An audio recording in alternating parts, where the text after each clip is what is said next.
Hello friends. This is your friend back with a new fanfic.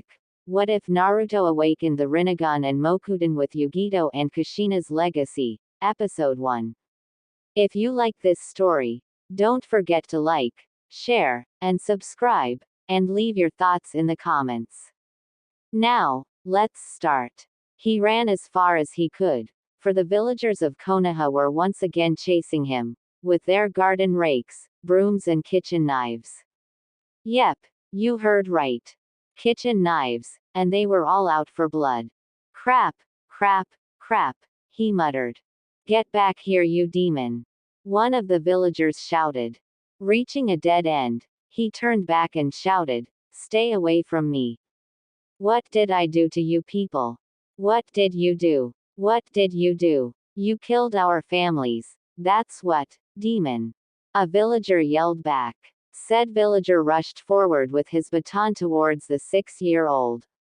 The last thing he saw before he blacked out was a pile of leaves appearing from seemingly nowhere. Drip, drip, drip.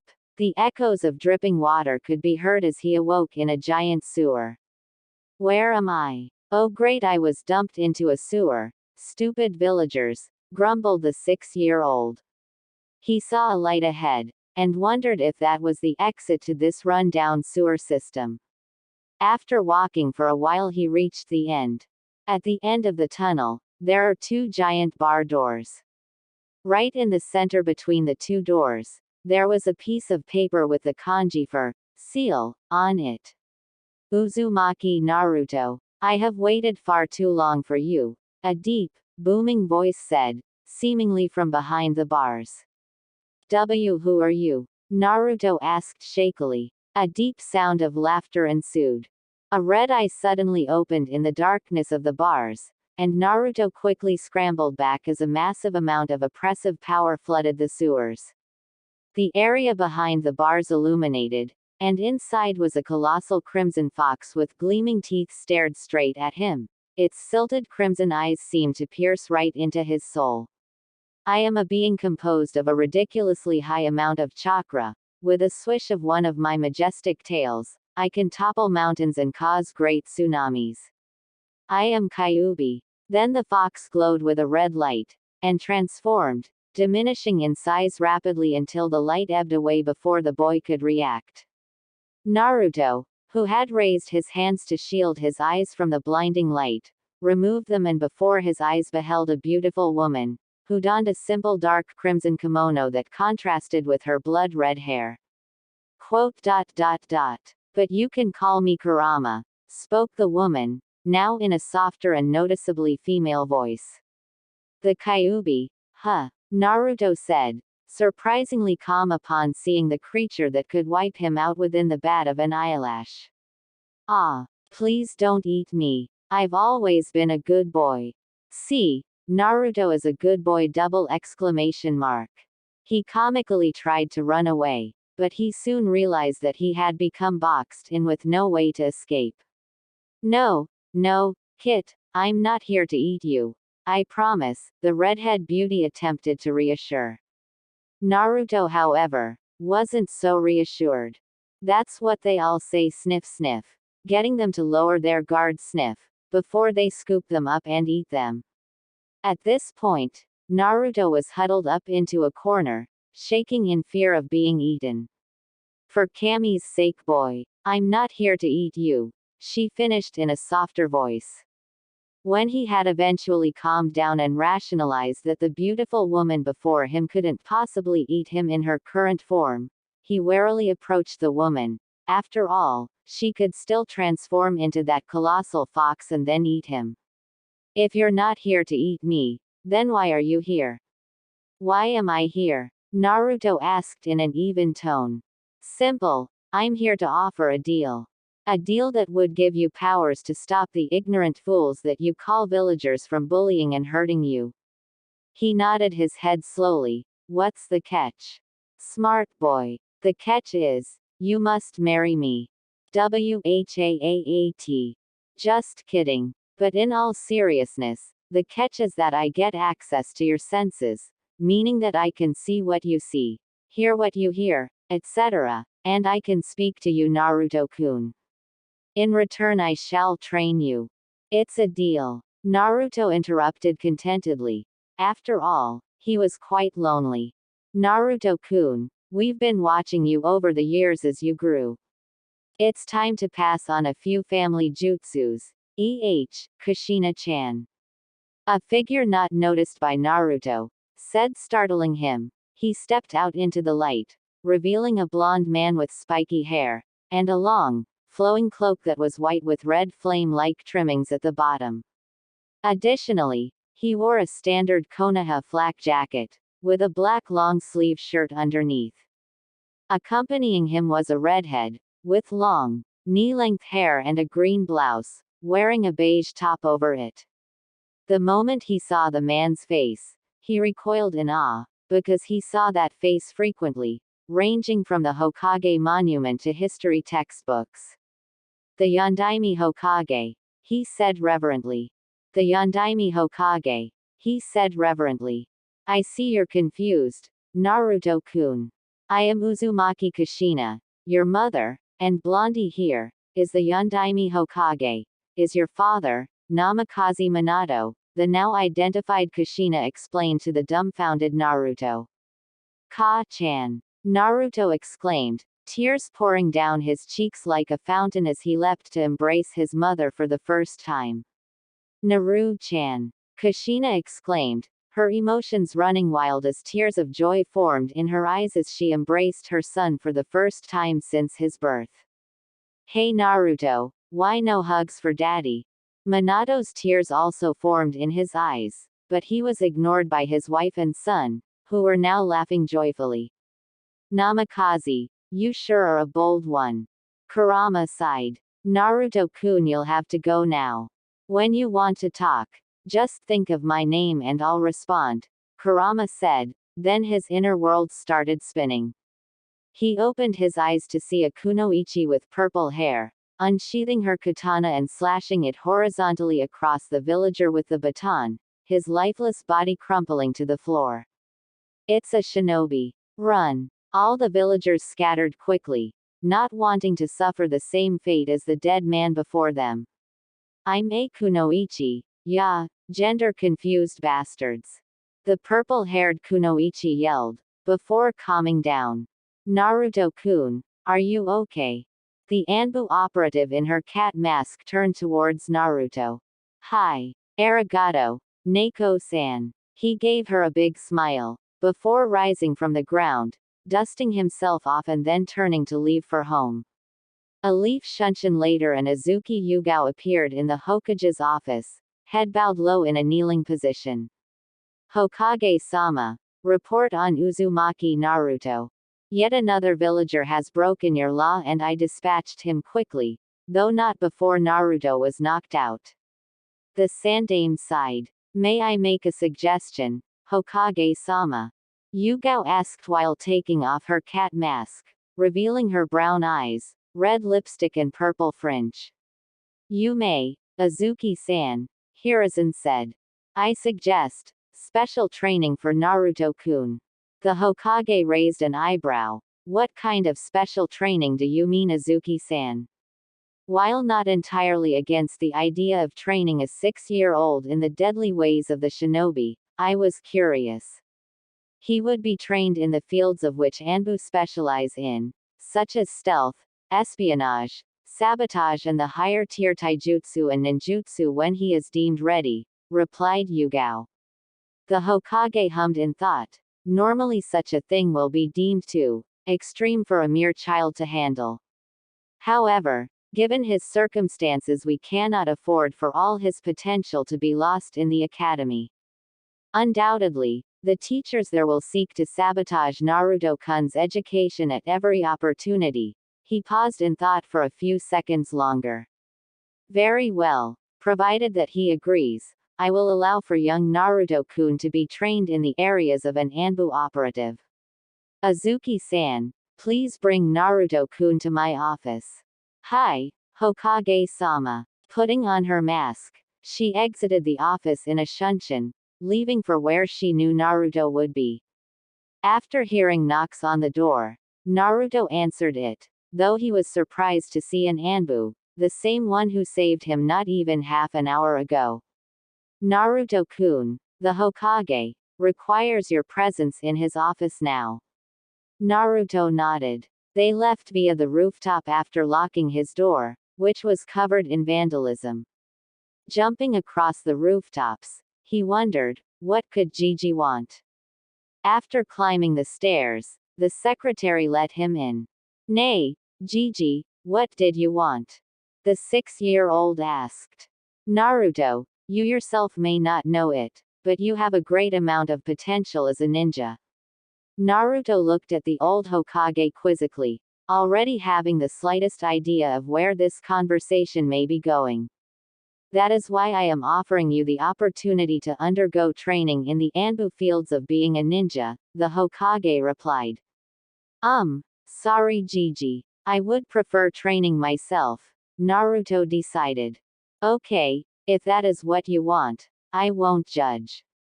However, you have to promise me not to overexert yourself, the Hokage said.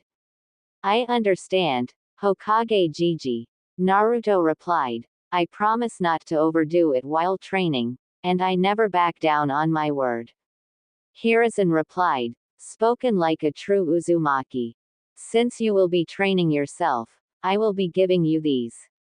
The Hokage reached into his desk drawer and retrieved several scrolls on taijutsu, chakra theory and applications and a book on maintenance of all shinobi-related equipment, before giving them to the young aspiring ninja. You're dismissed, and with that Naruto exited the old Hokage's office. As Naruto walked home, he began to contact his tenants. Nay, Kurama-chan, which areas should I train in? Hey Naruto-kun, it's your dad here. I suggest basic fuinjutsu, shuriken jutsu and beginner-level taijutsu. As for ninjutsu, you need to learn how to manifest chakra first and then find out your elemental natures, but you won't have to worry too much about that until much later. For now you should focus of just shuriken jutsu and taijutsu, maybe a little kenjutsu if you fancy. The voice of Minato appeared. When he opened the front door, Naruto was shocked, to say the least. Simply because sitting on his sofa was a cloaked man with red hair. The creepiest part was his eyes. His eyes had a ripple-like pattern, which spread over the eyeballs, with light purple sclera and irises. Naruto-kun, I've been waiting for your return, the man spoke. Naruto merely stared at this strange man. Said strange man stared back. Pedophile double exclamation mark. The boy screamed. What? No, kid, I ain't no pedophile. I still think you're a pedophile, Naruto muttered under his breath. What? Some creepy guy breaks into your apartment and says that he's been waiting for you to return, how would you react? After a moment and a deep breath later, the man calmed down and spoke again. There's no need to be afraid, I'm a friend. My name is Uzumaki Nagato. There's no need to be afraid, I'm a friend. My name is Uzumaki Nagato. Quote, comma, quote. Quote, comma, quote. How did you get into my apartment? Okay, first, I'm a seasoned ninja who bears the legendary Rinnegan. Using one of my awesome Rinnegan powers, I bent the walls to create my own doorway. But the door was unlocked. Ignoring the boy, Nagato continued. Secondly, the whole key under the rock thing only works if it's among other rocks, replied Nagato. Ah, but if you place it with other rocks, you'll forget which rock you placed it under, Naruto retorted. Seeing that this discussion would only serve to be a headache in the making, Nagato decided to get down to business. However, before he could do that, why are you here? The 6-year-old asked. I'm glad you asked that. The answer to your questions will come in due time. Now down to business. Nagato retrieved a blank-looking piece of paper from his cloak. This is no ordinary piece of paper. This is chakra paper, a product of trees fed with chakra since they were saplings. When you push your chakra into this paper, the results will determine your element. If your element is fire, it will burn. If it's wind, it will be split into pieces. If it's lightning, it will wrinkle. If it's earth, it will turn to dirt and crumble. And if it's water, it will become wet. Let me show you, Nagato explained, before focusing his chakra into the paper. The paper split into 4 pieces with a tearing sound, and the first one ignited into flames before turning into ash.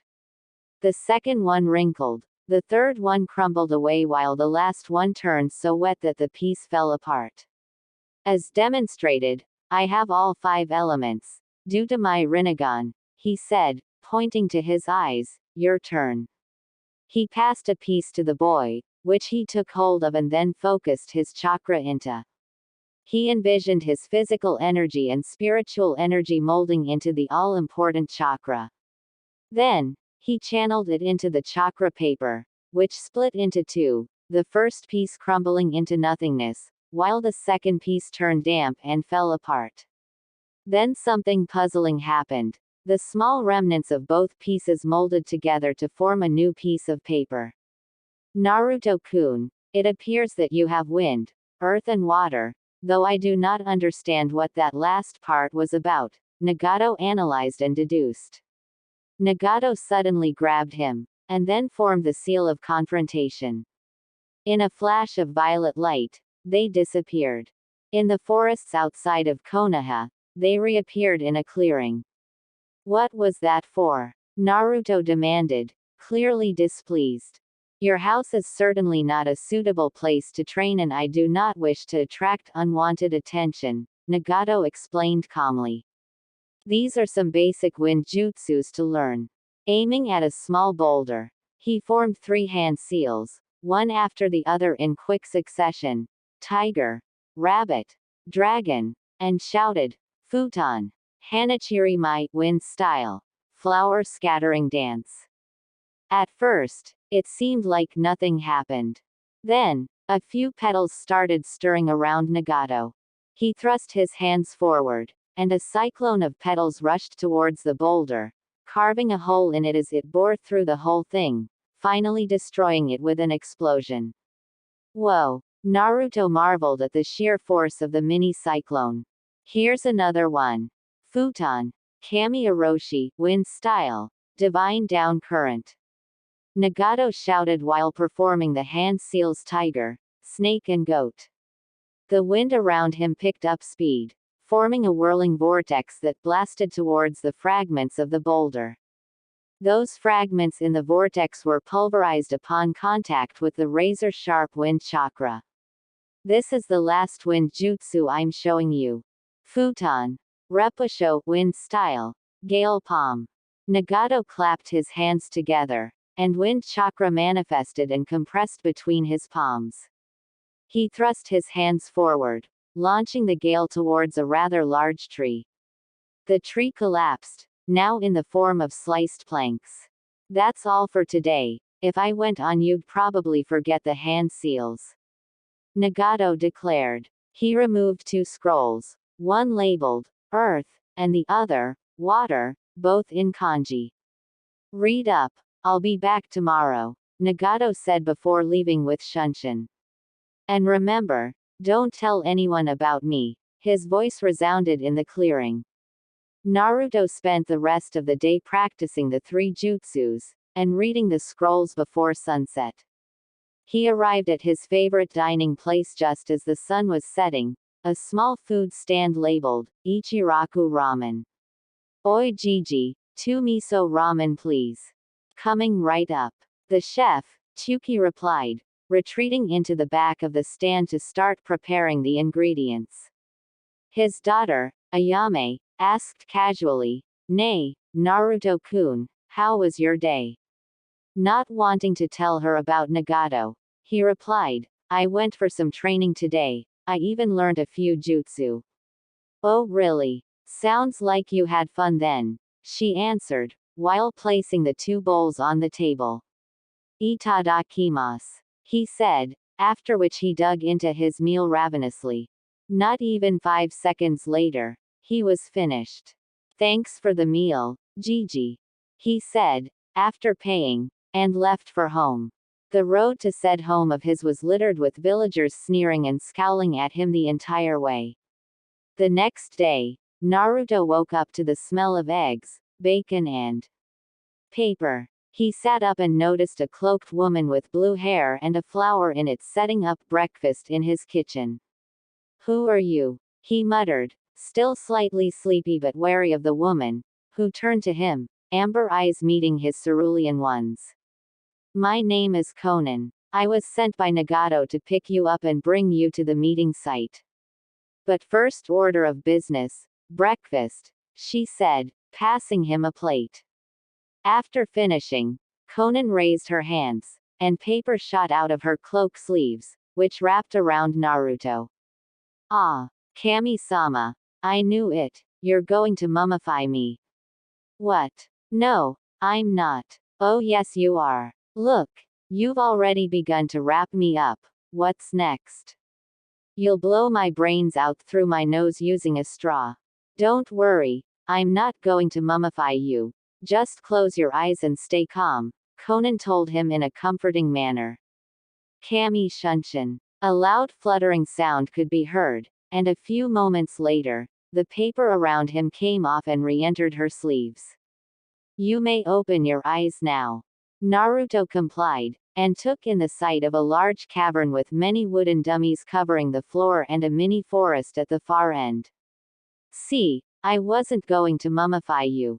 Naruto-kun, this place is deep underground," he heard the voice of Kurama through their mental link. "Thanks Kurama-chan," he thought back, that explained the musty smell.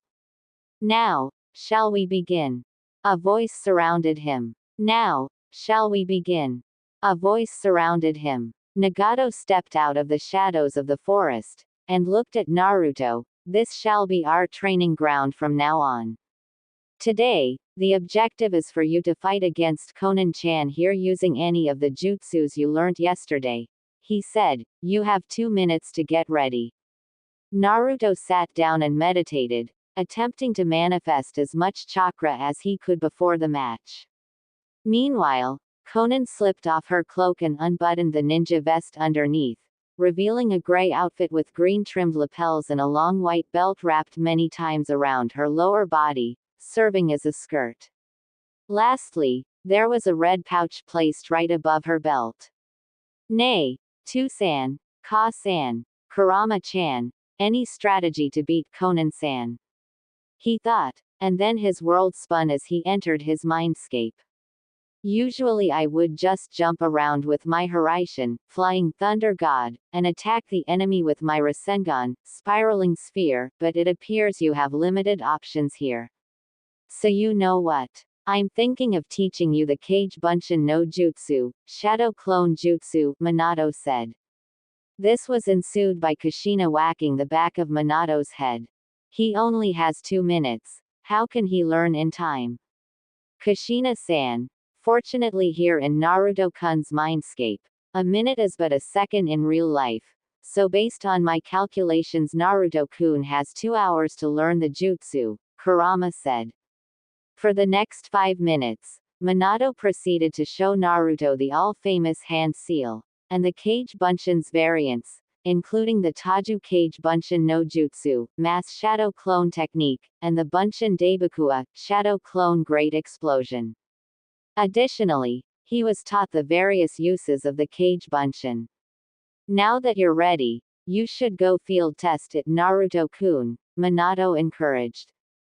"Good luck," Kushina said, "but I know you won't need it." The world spun again, and he opened his eyes. It was still 1 minute before the match started, so he decided to continue manifesting his chakra. 3, 2, 1, Hajime. Nagato shouted, then jumped back rapidly. Naruto grinned at Conan, and shouted, "Taju Kage Bunshin no Jutsu." Conan's eyes widened in shock at the sight of hundreds of Narutos on the field. She stiffened, then opened her pouch to remove paper. "Kami Shuriken, paper shuriken," she shouted as the papers all folded to form Fuma, Wind Demon, Shuriken, which flew forward towards the Naruto army. Surprisingly, this paper took out most of his clones, so he was forced to use another jutsu. Sweden. Bakusui Shoha, water style. Exploding water shock wave.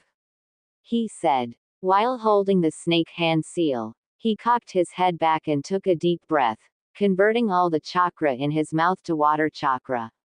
He spat it all out, flooding the whole field with his water jutsu. Then his clones charged across the water, intent on engaging Konan in taijutsu. Konan swore. The water wet her paper, making it hard to mold. Taijutsu it was. She battled it out, obviously winning against Naruto due to her experience. She panted hard. 40 more clones to go, and this was one hell of a workout. The 6-year-old stood in the water, and flashed through the hand seals.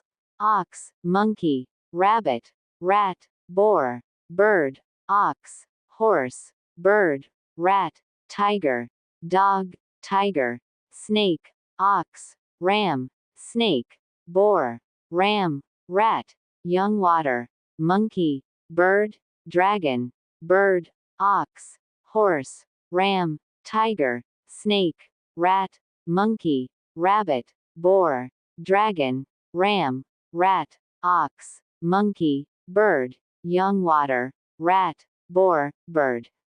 Sweden. Suiryuden no Jutsu, water style. Water dragon bullet jutsu. Naruto whispered, and the water started bubbling around him. What? Can he use that? Looks like he's never gonna stop amazing me, Konan thought. A water dragon shot forth from the spot in front of Naruto, its yellow eyes staring at Konan. Kami no Yate, paper shield. Papers started coming out of her pouch and formed a shield around her. The dragon impacted the shield, resulting in a giant explosion which left a smoke screen covering the area. Konan grimaced. She was almost out of chakra. After all, she had spent most of it preventing the blast. Hee, Konan-san, are you alright? You seem tired, Naruto asked with a hint of playfulness. Let's carry on, Konan said, not wishing to be outdone by a 6-year-old boy. Alright. Futon. Repusho. Doden. Ganchuso, earth style. Stone column spear. Multiple spikes protruded from the ground and then flew off towards her, following the wind chakra which increased their cutting power. Nagato-kun. I forfeit. Konan cried out at the last moment, and he nodded. Bansho Tenon, universal pull. He shouted, and Konan flew towards Nagato who was on a platform near the top of the cavern. She landed safely, and Nagato declared, Naruto-kun, you win. So it was like that Naruto spent 6 years training with Nagato and Konan, learning many new jutsus, developing a personal taijutsu style, and learning his clan's revered art, Fuinjutsu. 6 years later, the now 12-year-old Uzumaki Naruto was a level 10 seal master, taijutsu specialist, and a ninjutsu master. His muscles grew more toned, and now there were bangs at the side of his face, much like his father. He also grew taller, and chakra pool was off the charts. He was just about to shunshin out of the field after a tough day of training when he heard a sobbing sound. A young blonde girl burst into the clearing crying. She had long, straight hair, bound by a black bandage, which was the same color as her pants. She donned a short-sleeved purple and black blouse, with 2 purple fingerless gloves and a chain of blue beads wrapped around her left hand. Most importantly, she wore a Kumo headband. Naruto immediately slipped into a battle stance, although he barely saw the need to. What 6 years with Nagato taught him was, never let your guard down. Kai, release, he said, forming 2 hand seals, tiger, ram, and flared his chakra. Nope. The girl still did not transform back or disappear. However, she was still an enemy shinobi. Halt. State your name and business here in Konoha, he said in the most business-like tone he could manage. The girl stopped crying and finally noticed Naruto was in the clearing. My name is Ni Yugito. My name is Ni Yugito. Business? Naruto asked. Long story, guard-san, Yugito replied. Quote. I still wanna hear it, Naruto decided. Okay. Back in Kumo, the Raikage, my grandfather, forced me into political marriage. Obviously, I was not happy because it was done without my consent, Yugito explained. I, not wanting any part of it, told the Raikage about it. Alas, he did not listen, and threatened to ban me from missions. Which is why you're here, Naruto said. Actually, I just wandered to Konoha, hoping to seek refuge, she elaborated. Gomen, I have something to tell you. Naruto rubbed the back of his head sheepishly. Yes, guard-san. I'm not the guard. Quote. My time was just wasted. Then, Yugito sighed. Not really. I'm well acquainted with the Hokage, so I might be able to get you in, Naruto offered.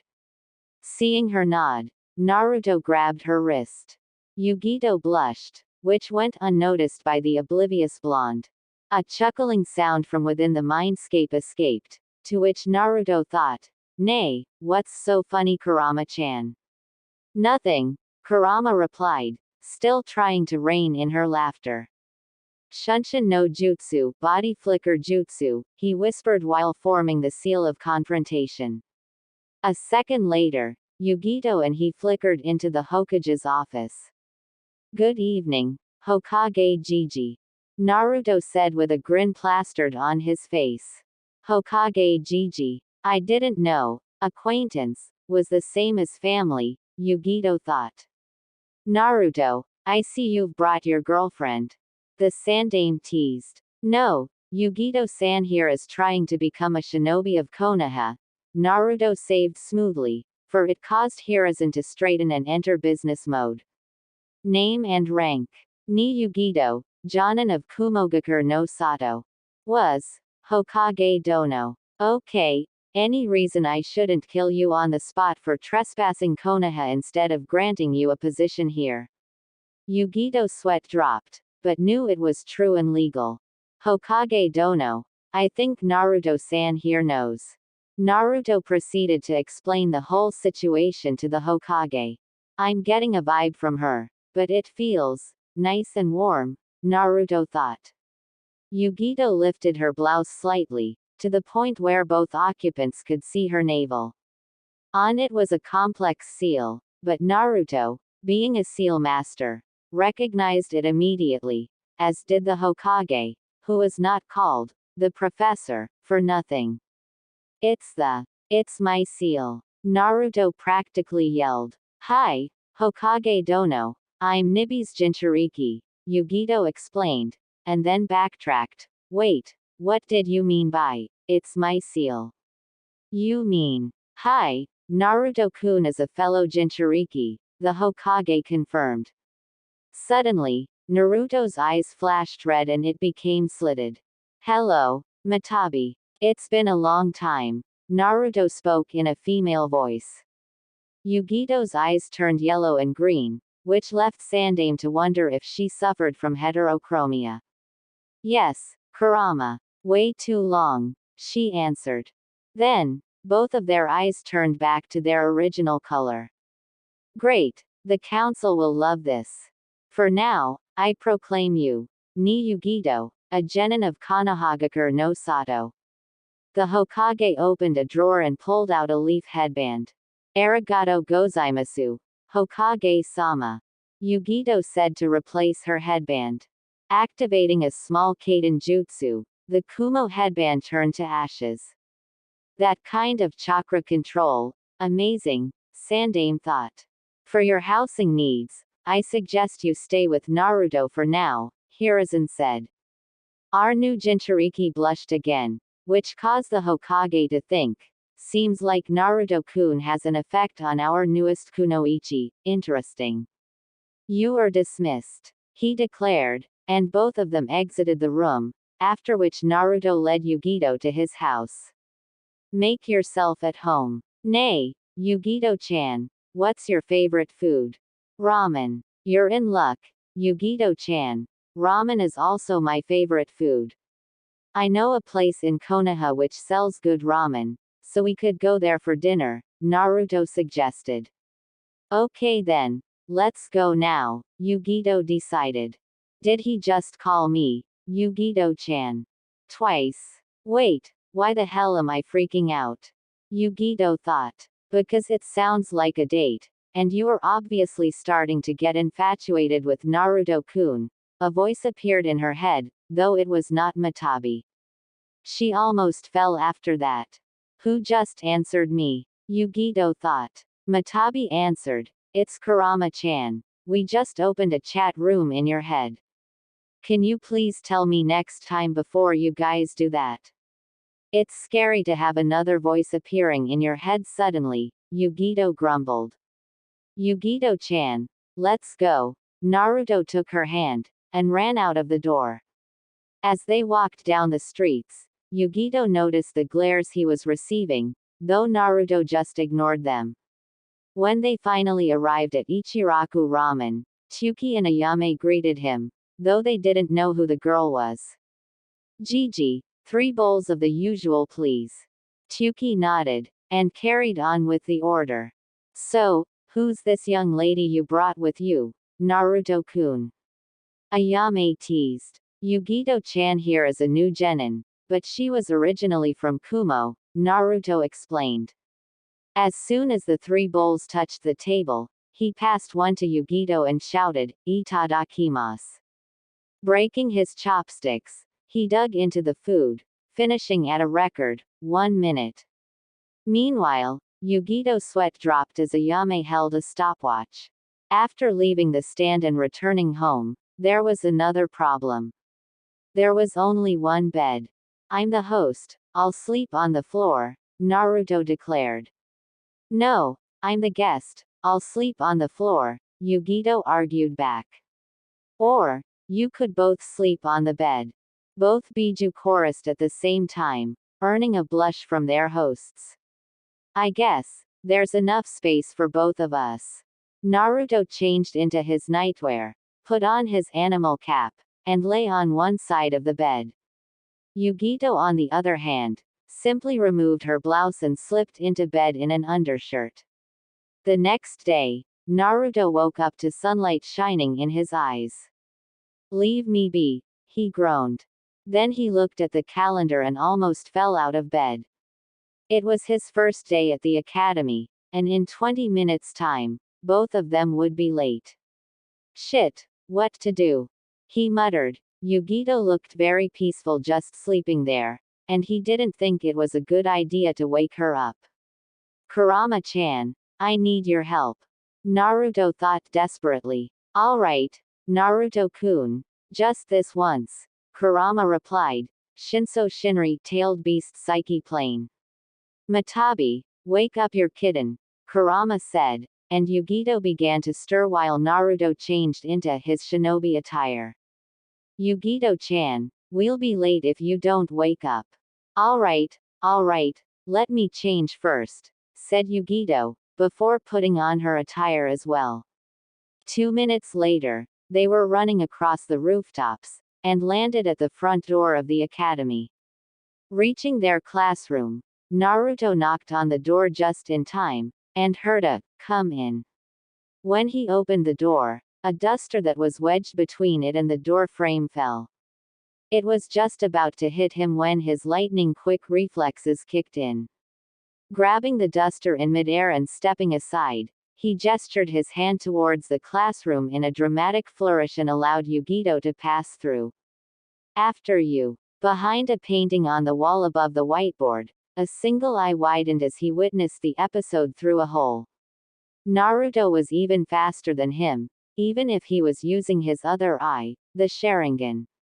Wow, like a true gentleman. Not bad. Uzumaki Naruto, the teacher said, referring to his name list. Naruto growled and said, I want to know who put that there. Uruka-sensei. remembering him from a note he received about his class and homeroom teacher. Iruka shrugged and pointed at a kid with spiky brown hair and red fang-like markings on his cheeks.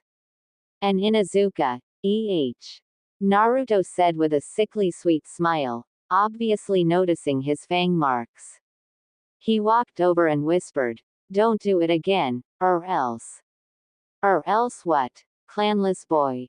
Kiba smirked. The Cyclops behind the wall had only one thought, shit. Grabbing him by his collar, Naruto threw him up slightly, and when he came back down, he delivered an uppercut laced with chakra so potent it was visible, sending him flying through the ceiling and landing on the second floor of the academy. "There'll be no Father's Day for you," he shouted up through the hole in the classroom ceiling. Everyone in the class sweat dropped. Naruto sat down at the back with Yugito, and Iruka carried on with his lessons. Iruka announced, "There will be a genin exam tomorrow. Report on time." The classroom chorused, "Hi, sensei." The classroom chorused, "Hi, sensei." The next day, Yugito and Naruto arrived at the academy via Shunshin, this time much earlier. When they sat down, Kiba just gave him a holier-than-thou look. Naruto merely stuck his tongue back at him, earning a smack on the arm from Yugito, who muttered, "Childish." Suddenly, the door slammed open, and a certain black-haired sulking emo walked into the classroom. Immediately after sitting down, the girls around him started swooning and shouting, "Sasuke-kun." A yellow and pink blur appeared at the door, and two girls, Sakura and Ino, if he remembered clearly from yesterday, shoved each other. "Sasuke-kun is mine." Forehead. "I came here first." Ino pig. Naruto sighed. "Seriously. Fangirls." Iruka walked in on the sight of a noisy class, which caused him to gain a huge tick mark on his forehead, so he used his patented big head jutsu.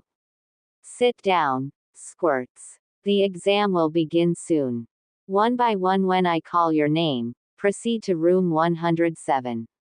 Mizuki-san will be helping me with the test," Iruka all but shouted. After 10 minutes of waiting, being an Uzumaki, his name was finally called. After entering the room, the seated Mizuki grinned and said, "Uzumaki Naruto, is it? Perform Academy 3. Hench, transform." Naruto shouted, holding the ram hand seal. As you can guess, Mizuki struggled to hold back a nosebleed. "Kai, Kawarimi no Jutsu, substitution jutsu," he said, forming 5 hand seals. Tiger, boar, ox, dog, snake, replacing himself with a nearby chair. However, the him burst into smoke, and the chair did so as well, revealing Naruto. Shaking as he wrote it down, Mizuki declared, "You pass. Now go to the shurikenjutsu room." Smirking, Naruto left. "Now that you are all here, proceed to show me your shurikenjutsu," Iruka said, "Go in pairs." Starting from the back of the list, Uzumaki Naruto and Uchiha Sasuke, step out and take your positions. Naruto grinned while Sasuke just released a HMPH sound, one that caused all the females with the exception of Yugito, Hinata and Tenten to swoon and comment, "Sasuke-kun is so cool." Handing them a bunch of kunai and shuriken, Iruka said, "You each have 1 minute to throw all 20 of your projectiles. Accuracy is important here." Then, summoning a few clones, he shouted, "Hajime." Sasuke immediately grabbed his kunai and started firing them off, spending only 2 seconds to aim. Most of his kunai hit the clone, then followed by his shuriken. Meanwhile, our blonde hero just stood there, not throwing a single projectile since the time started. Naruto looked with his right eye, then his left eye, and constantly switched stances. 10 seconds left. Iruka shouted, thinking what the hell was Naruto up to. He finally picked up his projectiles, then focusing with both eyes, leaned back and fired off his shuriken. Secretly, he had used wind chakra to propel them even faster towards their target. Upon closer inspection, one may have noticed that the projectiles all hit vital points, causing the clone to dispel as a result. Time's up, Iruka announced, actually impressed at Naruto's attempt. Sasuke just made another HMPH sound, because he had not been able to throw his last shuriken. Naruto, you aced the test with all hits and certainly less messier than Sasuke's handiwork, commented Iruka, referring to the bloody and mutilated corpse that was left before it dispelled, because the injuries he inflicted were severe but not life-threatening. I'm sorry Sasuke, but the same can't be said for you, Iruka continued. HMPH, was his reply. And so for the next 20 minutes, Iruka tested the class, with Yugito obviously being a Jonin, doing as well as Naruto. Now on to sparring. Will the previous pairs from just now's test please form again? Iruka instructed. First match. Aburame Shino vs Akamichi Choji. Hajime. Aburame Shino wins. Second match. Haruno Sakura vs Hyuga Hinata. Hajime. Hyuga Hinata wins. Third match. Hyuga Neji vs Inazuka Kiba. Hajime. Hyuga Neji wins. Fourth match. Nara Shikamaru vs Ni Yugito. Hajime. Yugito-chan, give your best. Naruto shouted. Yugito-chan. Huh. Interesting, indeed, Iruka thought. Potential teasing material. She nodded, and sprang forth from her spot, engaging Shikamaru in taijutsu. Shikamaru just said, "Oh great, a girl. How troublesome." Causing everyone in the room to sweat drop. He punched and kicked, but no matter how many times he did, he missed because of her cat-like agility. No taijutsu, then, he muttered, and backpedaled. Kajimane no jutsu, shadow possession jutsu. Shikamaru shouted, while forming the rat hand seal. She was just about to run towards him when she noticed the shadow line charging across the floor. Jumping back, she noticed the shadow stopped at a certain point. If that thing catches me, I'm done for, Yugito thought. Suddenly, Shikamaru started sprinting towards her. Then, an idea formed in her head. Removing one of her kunai, she threw it at the switch for the whole room's light, turning off all the lamps in the room. Immediately, Shikamaru's shadow line disappeared. Next, Yugito activated her cat eyes, enabling her night vision. She started fighting the startled Shikamaru in the dark, who could only base his attacks and defenses on sounds. It's over. Nekahibaki cat fire bowl. Yugito elbowed Shikamaru in the stomach, sending him flying into the air. She spun, emitting a fearsome blue light full of demonic chakra, and when she stopped, Matabi the Nibi emerged. That's the... Iruka stuttered. Her two tails burst forwards, aiming towards Shikamaru. Multiple blue fireballs streamed forth and converged on him. Shikamaru dropped to the floor, unconscious. Iruka broke out of his trance, and announced, Ni Yugito wins, while turning the lights back on. A flash of blue light, and Matabi was once again Yugito. She dropped down, exhausted from the use of the Nibi.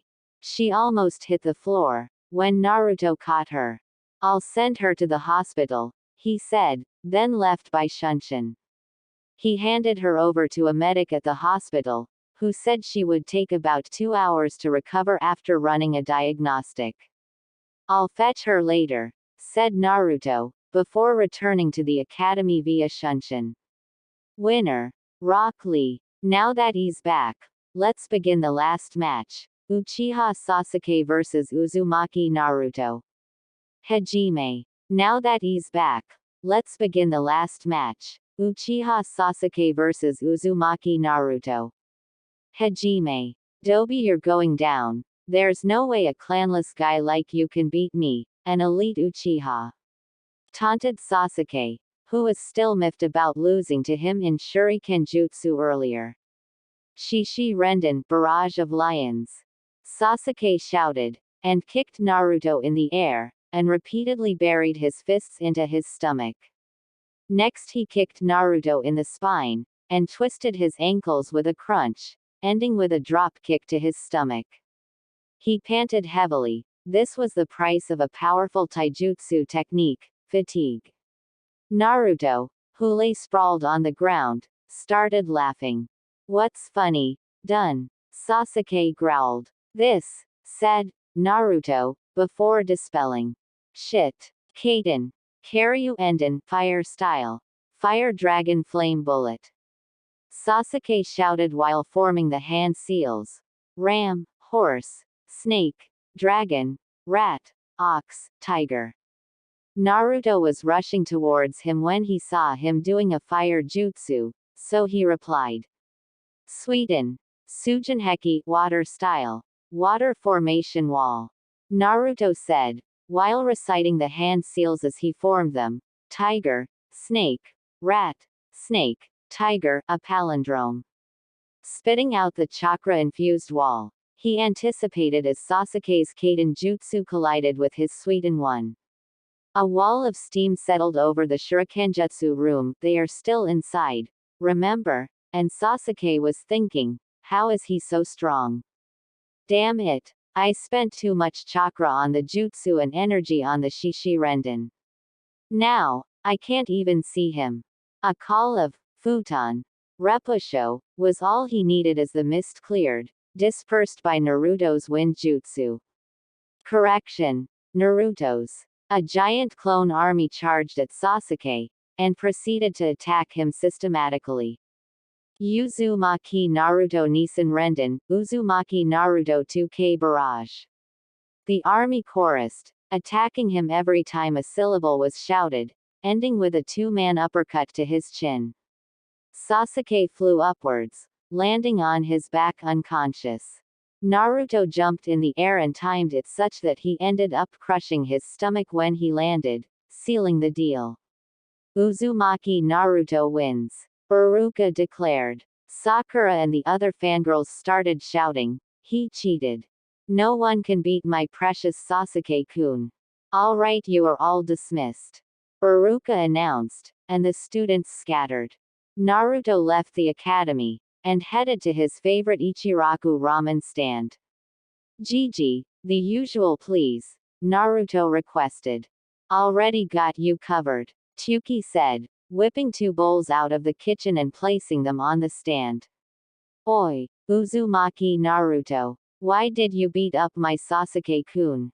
Sakura suddenly appeared on his right. Apparently she was stalking him. Firstly, I didn't beat him up.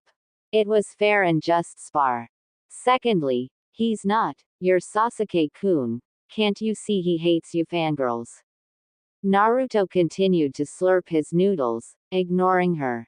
A tick mark appeared on Sakura's forehead. Cocking her arm, she threw it towards Naruto with all her strength, but he caught her fist with his left hand, then using his right, striked her in her pressure points. Stay away, he ordered, releasing a bit of killer intent. Whimpering, Sakura crawled away in intense pain. Was that really necessary, Naruto-kun? Ayame asked, concerned about his sudden violence. I don't like it either, but what choice do I have? Came Naruto's reply. Opening his wallet, he slapped 1,000 ryo on the table, and left. Typically a bowl of ramen costs 500 ryo, yen. After body flickering to his house, he sat down and meditated on the floor, compensating for his chakra usage. Tu-san, Ka-san, Kurama-chan, any new tactics or jutsu you can teach me? Yes, in fact, I've been planning to teach you this for a while now, Minato said. Just imagine 2 water balloons. This is your mindscape, so you can change it any way you want. For now, all you need is 2 water balloons. Naruto focused on his hands, and 2 water balloons materialized on each. Minato took one, and instructed, Your objective is to burst the balloon by spinning the water inside with your chakra rapidly, as such. With one hand, Minato held out the balloon. Suddenly, chakra started swirling and gathering in the center of it, and the balloon exploded, leaving Minato's invented jutsu visible, a glowing blue self-sustaining ball of chakra with a whitish core. This is the end product, the Rasengan. Once you've finished the first step, come back here for the second step, Minato explained, and Naruto returned to the real world with the balloon intact. Naruto concentrated, and forced rotating chakra out of his hand, causing the water inside the balloon to start swirling. However, no matter how much chakra he put in, the balloon still didn't burst. After 30 minutes of spamming his chakra, he decided to stop and pick up Yugito from the hospital as he did not wish to suffer from chakra burns. Yugito opened her eyes, and immediately thought, "Where am I?" After all, no matter where she was, letting her guard down was not a good idea.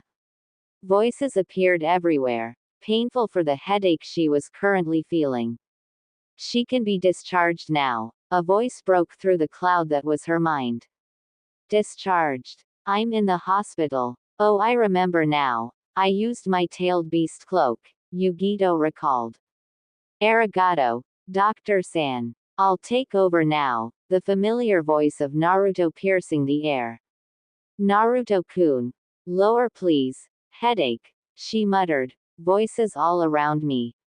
Apparently, Naruto noticed her because he whispered, "Awake now, Yugito-chan. Let's go, you can sleep at home." Picking her up bridal style, he ran up to the top floor and dashed across the rooftops. When he entered the house and set her on the bed, he suddenly got an idea. "All around, huh?" repeated Naruto, referring to her previous statement. Picking up the balloon, he pushed chakra again, this time with both hands.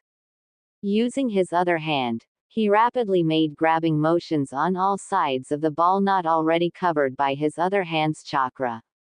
With his chakra all around the ball, the water swirled everywhere inside and eventually exploded, dousing both him and Yugito in the water, which woke her up. "What the hell was that?"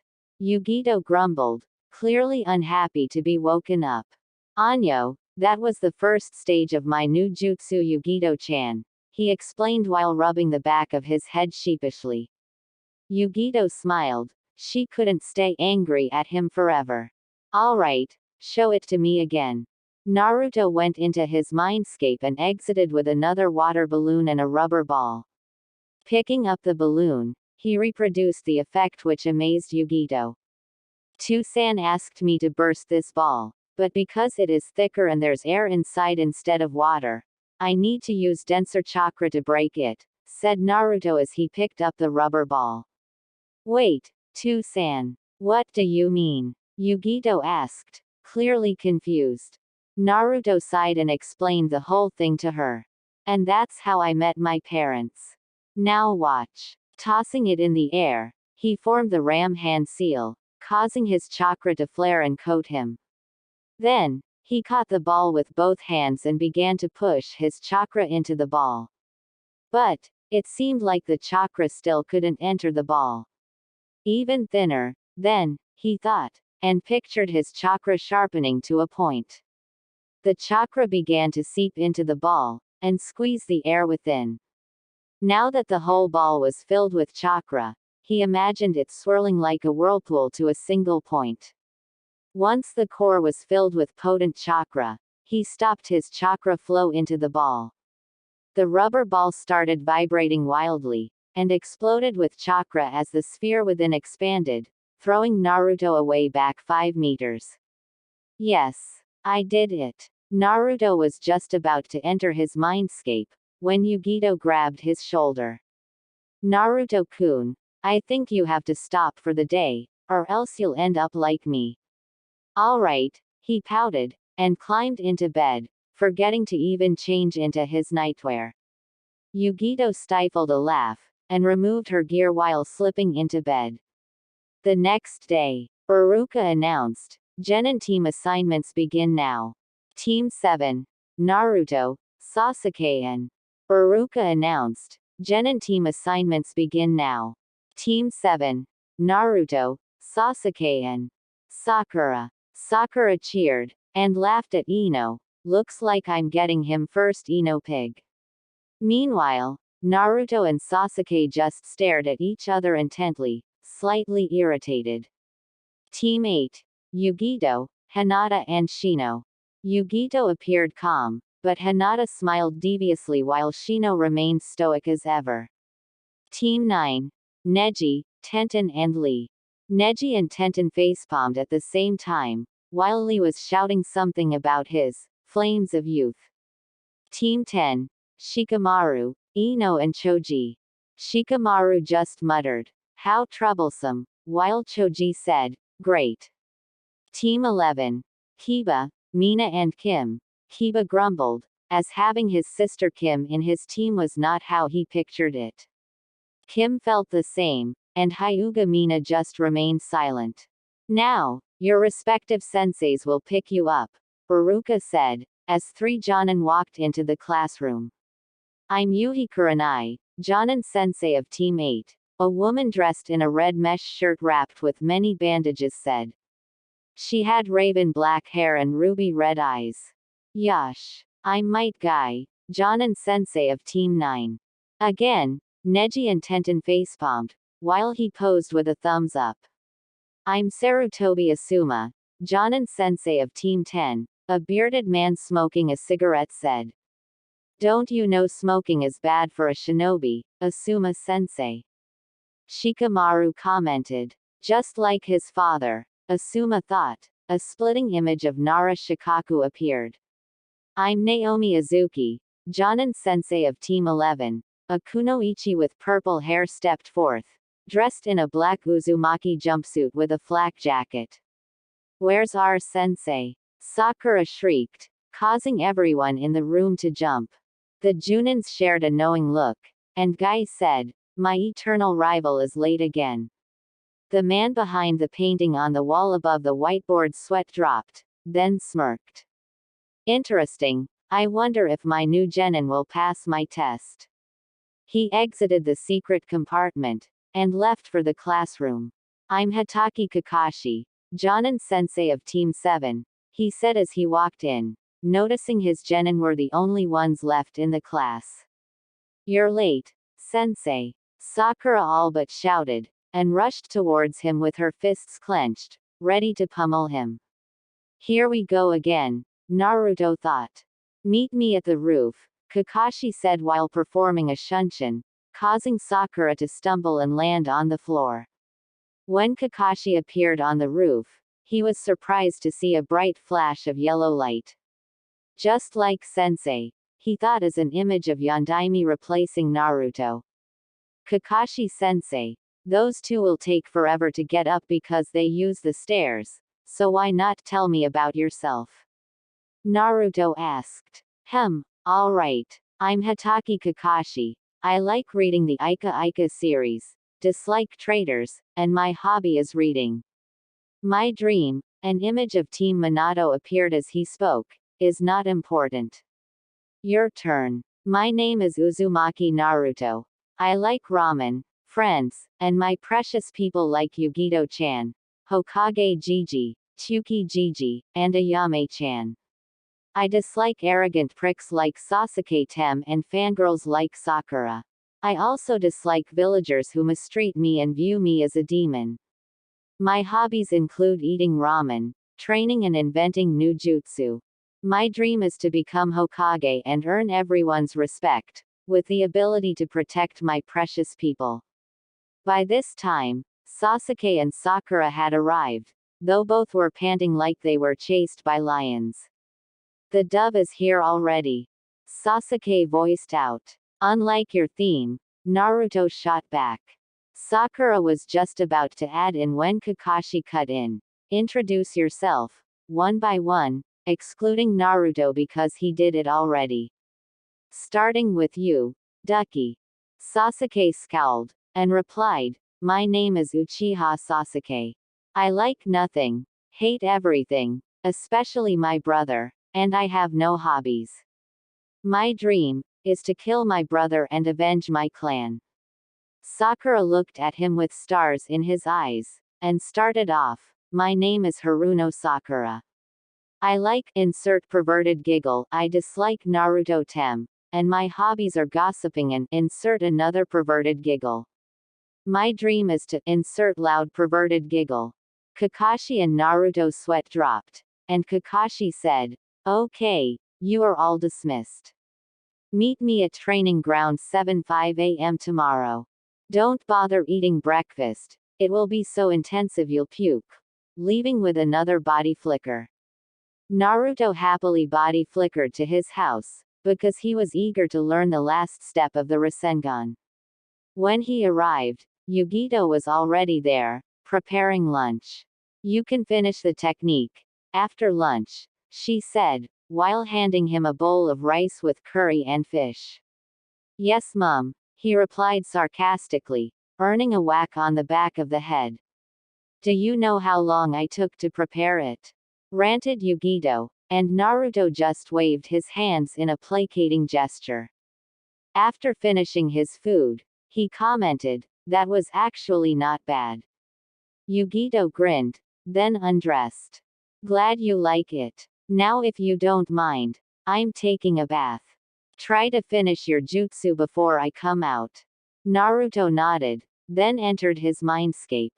First things first, he said, and the whole sewer disintegrated into a white void. Next, fields of flowers started appearing, and a lush forest grew to complement them. In the forest, there was a giant hill with a cave carved into it. Outside the cave entrance, there was a curtain of water gushing over it, which ended in a lake in front of the cave. Above the hill, a house sprung out and inside there was furniture of all kinds. Nearby, there was a river which split into two. One fed the waterfall covering the cave, the other flowed into a pool which was decorated as an onsen. To-san, Ka-san, Kurama-chan, this is your new home, Naruto declared, and they all hugged him before proceeding to check it out. Minato told him, combine both of the earlier steps to form the Rasengan, but without shaking the ball, this is to emphasize stability. Understanding what his father said, Naruto left the mindscape with a rubber ball, and started spinning his chakra within after sharpening it again. Replicating the action with his other hand, he swiftly placed his chakra around the ball. The dense chakra flowed through the ball, and once again converged to form a white core. The blue sphere vibrated, but that was what was not wanted. He tried slowing the flow of chakra until he eventually cut it off, and when he did, chakra from the surroundings started seeping into the rubber ball and feeding the Rasengan. The ball stopped vibrating, and he cried out, I did it. The Rasengan grinded the ball until it was gone, like shedding a shell. At this moment, Yugito stepped out of the bath in robes, and witnessed the sight of the feared Rasengan. Dressing quickly, she ran over and patted him on the back. Well done. But can you try doing it without the ball? Good question, he replied, and on a whim, closed his fist.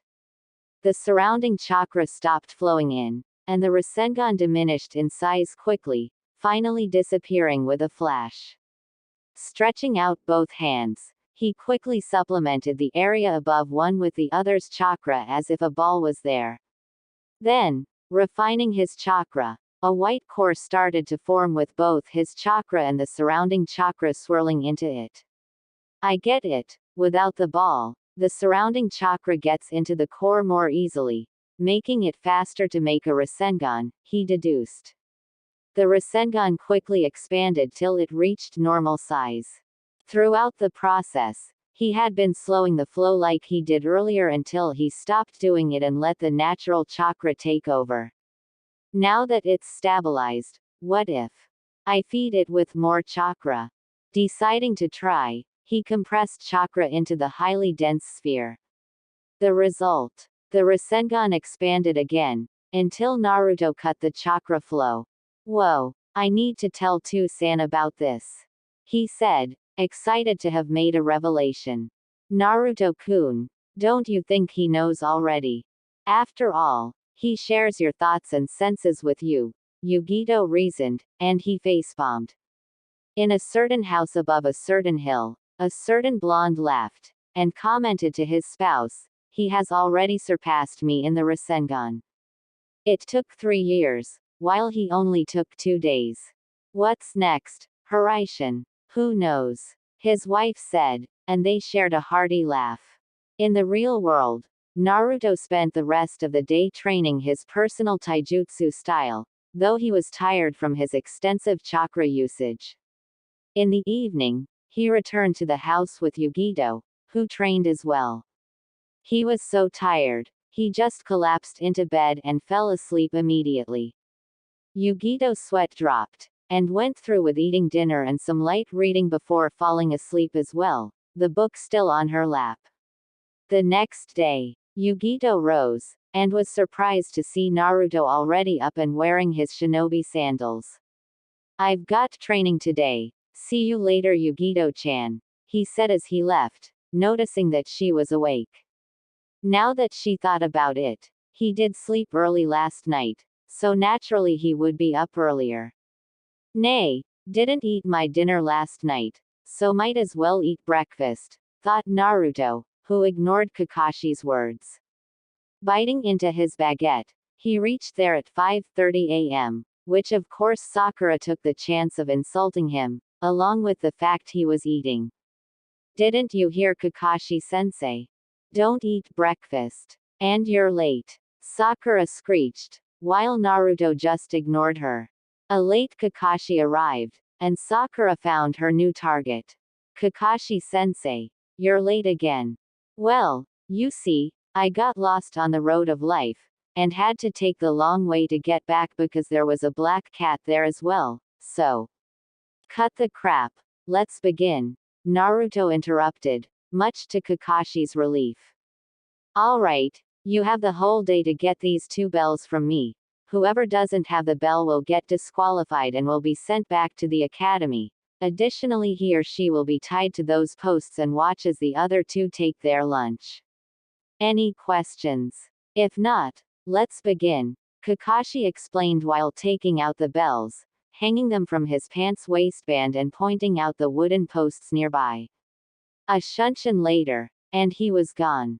So that's the reason why he didn't want us to take breakfast, he thought, and voiced, listen, I don't like this, but if we are to beat him, we must work together. The Uchiha grunted in agreement, even though he couldn't take him down himself.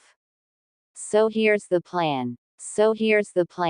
Forming a special hand seal, Naruto whispered, Chakra Kanshi no Jutsu, Chakra Sensing Jutsu. He's there. Naruto pointed to a nearby tree, and Kakashi's eyes widened in shock. That fast, he thought, and immediately dashed off to other trees. Team 7 chased him, and when he finally stopped at a field, he turned around. Lesson 1 of a shinobi, taijutsu, he said as he fought Sasuke, using quick punches to gain advantage. Sasuke stumbled back, and Naruto stepped forward while slipping into a stance. The moment Kakashi started attacking him, he parried all his strikes and delivered a palm strike to his chest, which sent the Jonin flying back. He did a backflip, and wondered how he could match his speed. Time to up my game, he said, raising his Hittite, though he couldn't believe he needed it against a bunch of 12-year-olds, of which only 2 could even fight properly. So early, Kakashi-sensei. I'd expect more of the copy nin, Sharingan no Kakashi, Naruto taunted, unknowingly getting on his nerves. Kakashi rushed forward, and engaged Naruto, who found that he had to speed up his attacks and defenses faster than ever. He missed one quick flash, which caught him in the stomach, throwing him back. At this rate I won't win, Naruto thought. Alright, lesson 2 of a shinobi, Genjutsu, Kakashi declared, and with his Sharingan, instructed, Look into my eye, Sakura. Naruto facepalmed. What kind of idiot looked into the eyes of a Sharingan user intentionally, especially one that just said, Genjutsu? But he couldn't blame her. Kakashi's voice compelled him to follow whatever he said, but he had the willpower to break out of it, unlike Sakura. Sakura started screaming, "No, Kakashi-sensei! Don't hurt my Sasuke-kun!" "No, Tiger, Ram," Naruto whispered, and shouted, "Kai!" Suddenly, Sakura's eyes stopped having that glazed look. She blinked multiple times, and stared at Kakashi, who simply gave her one of his eye smiles. Lesson 3 of a Shinobi. Ninjutsu. Kakashi said while forming hand seals. Snake, ram, monkey, boar, horse, tiger, and shouted, Kaden. Gokaku no Jutsu, fire style. Fireball Jutsu. Drawing a deep breath, he shot out a great fiery ball of fire chakra towards them. Sasuke moved in front of Sakura while shouting, Dobi. Hurry up. I know. Naruto shouted back, finishing the last hand seal of the palindrome and shouted, Suiten, Sujinheki. A water wall came out and surrounded the trio, and when the fireball made contact, they cancelled each other out, making a smokescreen of mist settle over the training ground. Now's our chance. Naruto whispered in a hushed tone, take your positions. Maneuvering quickly behind Kakashi, Sasuke shouted, Kaden, Uchiha Daien no Jutsu, fire style, Uchiha Great Fire Jutsu.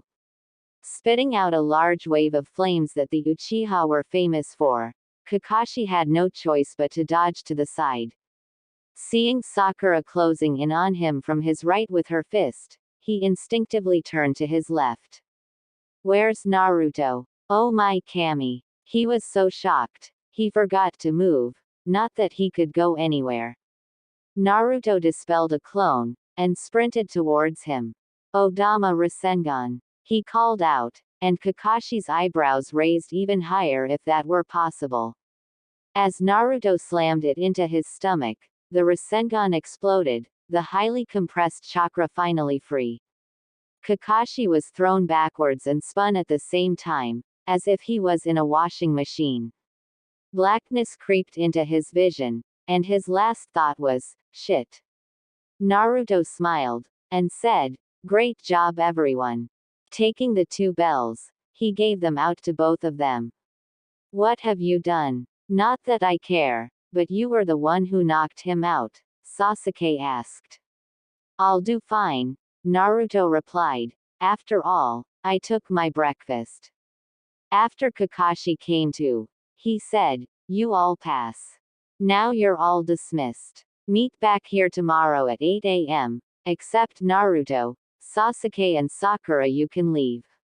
They dispersed and left the field, leaving Naruto and Kakashi alone. Uh-oh, Naruto thought. Now can you explain to me, where in hell did you learn that jutsu? Kakashi demanded, though it was disguised by his fake tone as he replaced his Hittite. I didn't learn it in hell, Kakashi-sensei. He tried to answer through semantics. Oh please, you expect me to believe a 12-year-old could come up with a jutsu that my sensei took 3 years to perfect? Kakashi retorted. Wait, sensei. Naruto asked innocently to try and change the subject.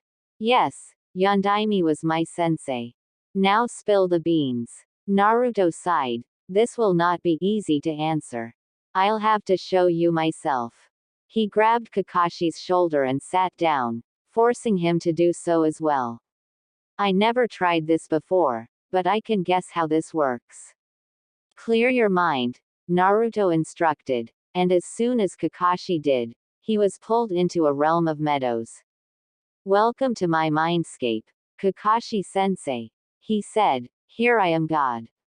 I decide each and everything that happens here, including this. He imagined a needle in his hand, and a metallic object appeared the next moment. From something as small as this, he said as the needle disappeared, to something as large as this. A mountain started rising before them, and then with a wave of his hand, the mountain sank back into the ground. Whoa! Kakashi marveled at the sheer power he was just shown. Now, let's go, Naruto declared, while grabbing Kakashi and forming the seal of confrontation. A flash of yellow light later, and they appeared at the front of a giant bungalow. So, who lives here? Kakashi questioned. He didn't answer, but instead knocked on the door. Kushina opened the door, and was surprised to see Naruto's guest. Kakashi-kun. Kushina-san. Kakashi rubbed his eye to make sure he was believing who he was seeing. Nay, Ka-san, is Tu-san here? Yes, come in first, she said, while ushering the two in. Wait, Ka-san. If you are his mother, that means his father is. Kakashi-kun, long time no see, said Minato, who was lounging on the plush sofa. Kakashi almost fainted then. Minato-sensei. So, that's how I learned the Rasengan. Speaking of which, watch this, Naruto explained, then held out his hand. Using his left hand, he quickly surrounded the area above his right with dense, swirling chakra. Next, a white core began to form as natural chakra and gathered into one point.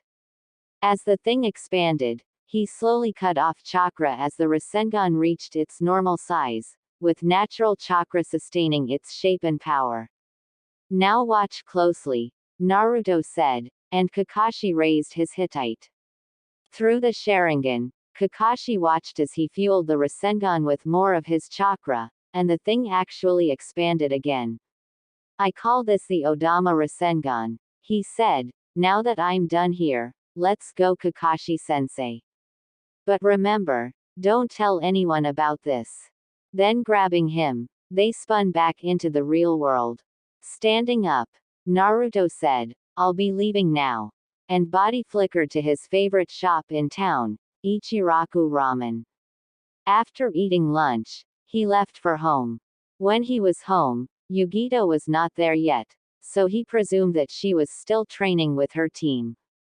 Training Ground 8. Okay, that's all for today. I have your abilities, announced Kurenai, after which she left via Shunshin. Yugito, I want to talk to you, Hinata said, just as Shino left as well. Suddenly, her expression turned cold. Recently, I have noticed you getting close to my Naruto-kun. Wait, what? No, what did you mean by getting close? Yugito asked, and she replied, don't lie, my Byakugan can see through anything. Including your lies. She activated her Byakugan just to emphasize. He's not yours in any way, Hinata, Yugito answered, which caused her to narrow her eyes. No, not yet, she said, and lunged toward Yugito with her fingertips lighting up with chakra. No, not yet, she said, and lunged toward Yugito with her fingertips lighting up with chakra. Yugito was shocked. She actually attacked her. With her cat-like agility, she ducked, and flipped backwards. Close combat with a Hyuga is not good, she thought, as Hinata closed in once again. Hinata, don't do this. Yugito pleaded, though to no avail as she was forced to duck the Hyuga's blows. I did not follow him for years just to let a bitch like you steal him away. Yugito did another backflip, and shouted, Hinata, don't make me do this. Still, the Hyuga surged forth with determination in her eyes. Juken no Renden, barrage of gentle fists. Kaden. Gokaku no Jutsu. Yugito called out, and a fireball shot out from her mouth. Hakusho Kaden, 8 trigrams palm rotation. A dome of chakra spun around Hinata, rendering the fireball jutsu useless. Damn, Yugito thought, as she wouldn't be able to get to her at this rate. I need to overpower her, but how? Yugito brainstormed with desperation, while dodging the deadly blows. That's it. I got it, she said, and her eyes turned yellow and green. The bandage tying her hair snapped, letting her blonde hair flow wildly. What's this? Hinata widened her eyes, and examined her chakra coils.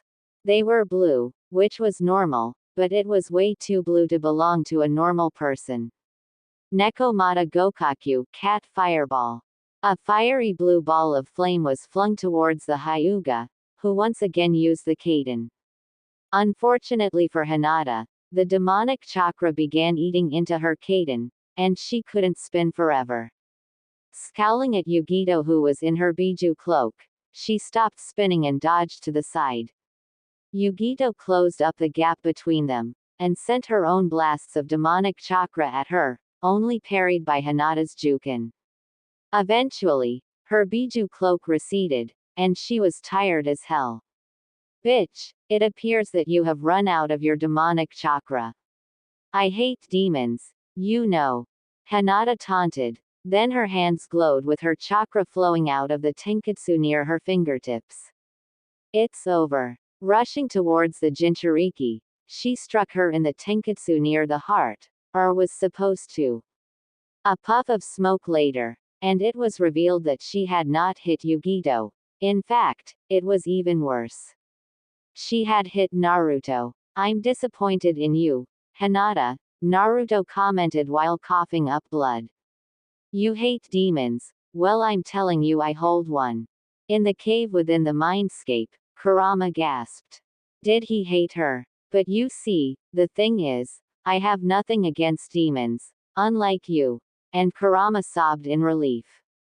Why? Why did you save me, Naruto-kun? Yugito questioned as tears filled her eyes. Because I have finally realized my feelings for you. Yugito-chan, said Naruto, before his eyes closed and he collapsed, crumpling into the arms of Yugito.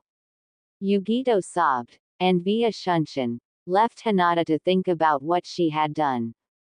Yugito-chan, for now, he's still alive, but he requires urgent medical assistance, or a miracle. Kyuubi is doing her best to heal him, came the voice of Matabi. Okay. I hope this works, she muttered, and began to apply medical chakra to his chest. After all, in order to be a Jonin, she had to be Jonin level in all areas. As 5 minutes of continuous healing went by, it seemed that despite the healing factor the Kyuubi bestowed and the medical chakra that Yugito added, he was a goner. Both Kurama and Yugito wept, as their host and new lover respectively died before their eyes. I believe I can help, a voice appeared, and a man stepped out of the shadows. His Rinnegan shone brightly under the lights of Naruto's house. Both the Biju gasped. Those eyes, the eyes of their creator. Gedo, Rinne Tensai no Jutsu, Outer Path, Samsara of Heavenly Life Jutsu. Nagato shouted, and the King of Hell was summoned. His mouth opened, and a green light shot out of it. The light reformed into a soul, and it started to re-infuse into Naruto's body. The King of Hell dispelled, and Naruto started to groan. Now that, stung like a bitch, he muttered, and he opened his eyes. Yugito cried tears of joy as she hugged him. You idiot, don't do that again. In his mindscape, his parents sighed and Kushina commented, trust him to sacrifice himself to save a loved one, a lot like you Minato. Don't worry, Yugito-chan, I'll be there for you, always, Naruto declared as he leaned in, and had his first kiss. Their lips met in a moment of passion, where both just only had absolute love for each other. Not that I want to spoil the mood, but I have some business to settle with Naruto-kun, Nagato said after clearing his throat as loudly as he could. Yes, Nagato-sensei. And thank you for saving me, he added after Kyuubi told him what happened. I'm dying. Why didn't you say so earlier? Naruto demanded. Anyways, I'm giving you the greatest gift I have ever given, my Rinnegan. Nani? Naruto shouted in surprise. You shouldn't be shocked. After all, you were my only student, and a promising one at that. You show a lot of potential to become the greatest shinobi that ever existed. You, Uzumaki Naruto, are the child of the prophecy. What prophecy? Naruto and Yugito asked simultaneously. Once, the Grand Toad Elder of Myobokuzen told a prophecy to the Toad Sage, Jiraiya. He said that one day, Jiraiya would have a student who would have enough power to change the world, for better or for worse. I was a student of Jiraiya, and I had the power to change the world, but I didn't. So right now, I'm handing my eyes to you so you can carry on my wish. But I'm not a student of Jiraiya, Naruto exclaimed. Smirking, the reply came, oh, you will. Now, will Konan-chan do the honors? Papers started fluttering, and when they stopped, Konan emerged. Hi, Nagato-kun. Some last words. Konan-chan, I love you. And Naruto-kun, you sure know how to pick them. Both blondes in the room blushed, while Konan's face turned solemn. Goodbye, Nagato-kun, she muttered as her fingers became coated with chakra. Reaching for his eyes, she extracted them with a deft grasp, and placed them in a storage jar. You ready, Naruto-kun? Naruto nodded, and laid on the floor. She let him drink a concoction, and he fell asleep. Doing the same thing with Naruto's eyes, she then replaced them with the Rinnegan. The eyes will take a while to be incorporated into his system, but it should take a few hours only, because Nagato was his distant uncle. Konan said to Yugito, and left with Nagato's body wrapped in papers. Yugito tended to him for the next hour, and after the second one, he woke up. This vision, so clear. Then he recalled what happened. Nagato-sensei. Rushing to the mirror, he realized what had transpired in the past hours. Konan-san said you needed some rest, and I suggested a henge to hide your Rinnegan. Yugito voiced. All right, henge. Naruto shouted, but the Rinnegan still remained there. Kurama facepalmed. Naruto-kun, try channeling chakra to your eyes. He did so, and the Rinnegan faded away, morphing into his normal cerulean eyes. Repeating the process, his blue irises expanded, then the color faded into purple. Cool. Doing it once again, he walked back to Yugito. Apparently, the henge doesn't work with dojutsu. Yugito sighed. I bet you're gonna get all excited and start training with your new eyes, right? You bet, Yugito-chan. Naruto exclaimed, and Yugito rolled her eyes. Naruto-koi, I suggest going now. Anyway, your missions start tomorrow, right? Hi, Yugito-hime. Naruto answered with a cheeky grin, and said, see you later.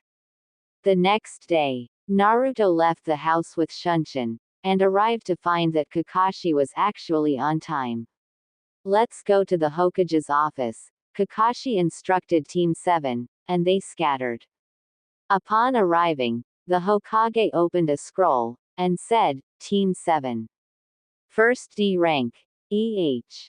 Well, the mission is to catch Tora.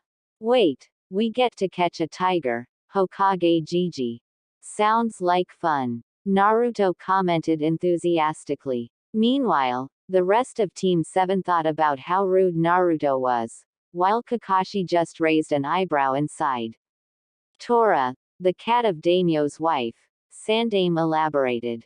The whole of Team 7 facepalmed. Kakashi said, welcome to the wonderful world of D ranks. Kakashi said, welcome to the wonderful world of D ranks. After another useless week of D ranks, Naruto was pissed. Hokage Gigi, we can't have another D rank. The Sandaime sighed. He knew this would happen sooner or later, so he opened another cabinet labeled C ranks, and pulled out a scroll. Let's see. Mission to Wave. Your objective is to protect Tazuna the bridge builder. All right. Finally a real mission, exclaimed Naruto, which caused the other members of the team to smile, though Sasuke just released a HMPH sound. Send him in, the Hokage ordered, and an old man wearing a straw hat stepped into the room. I asked for a bunch of shinobi, not a couple of brats.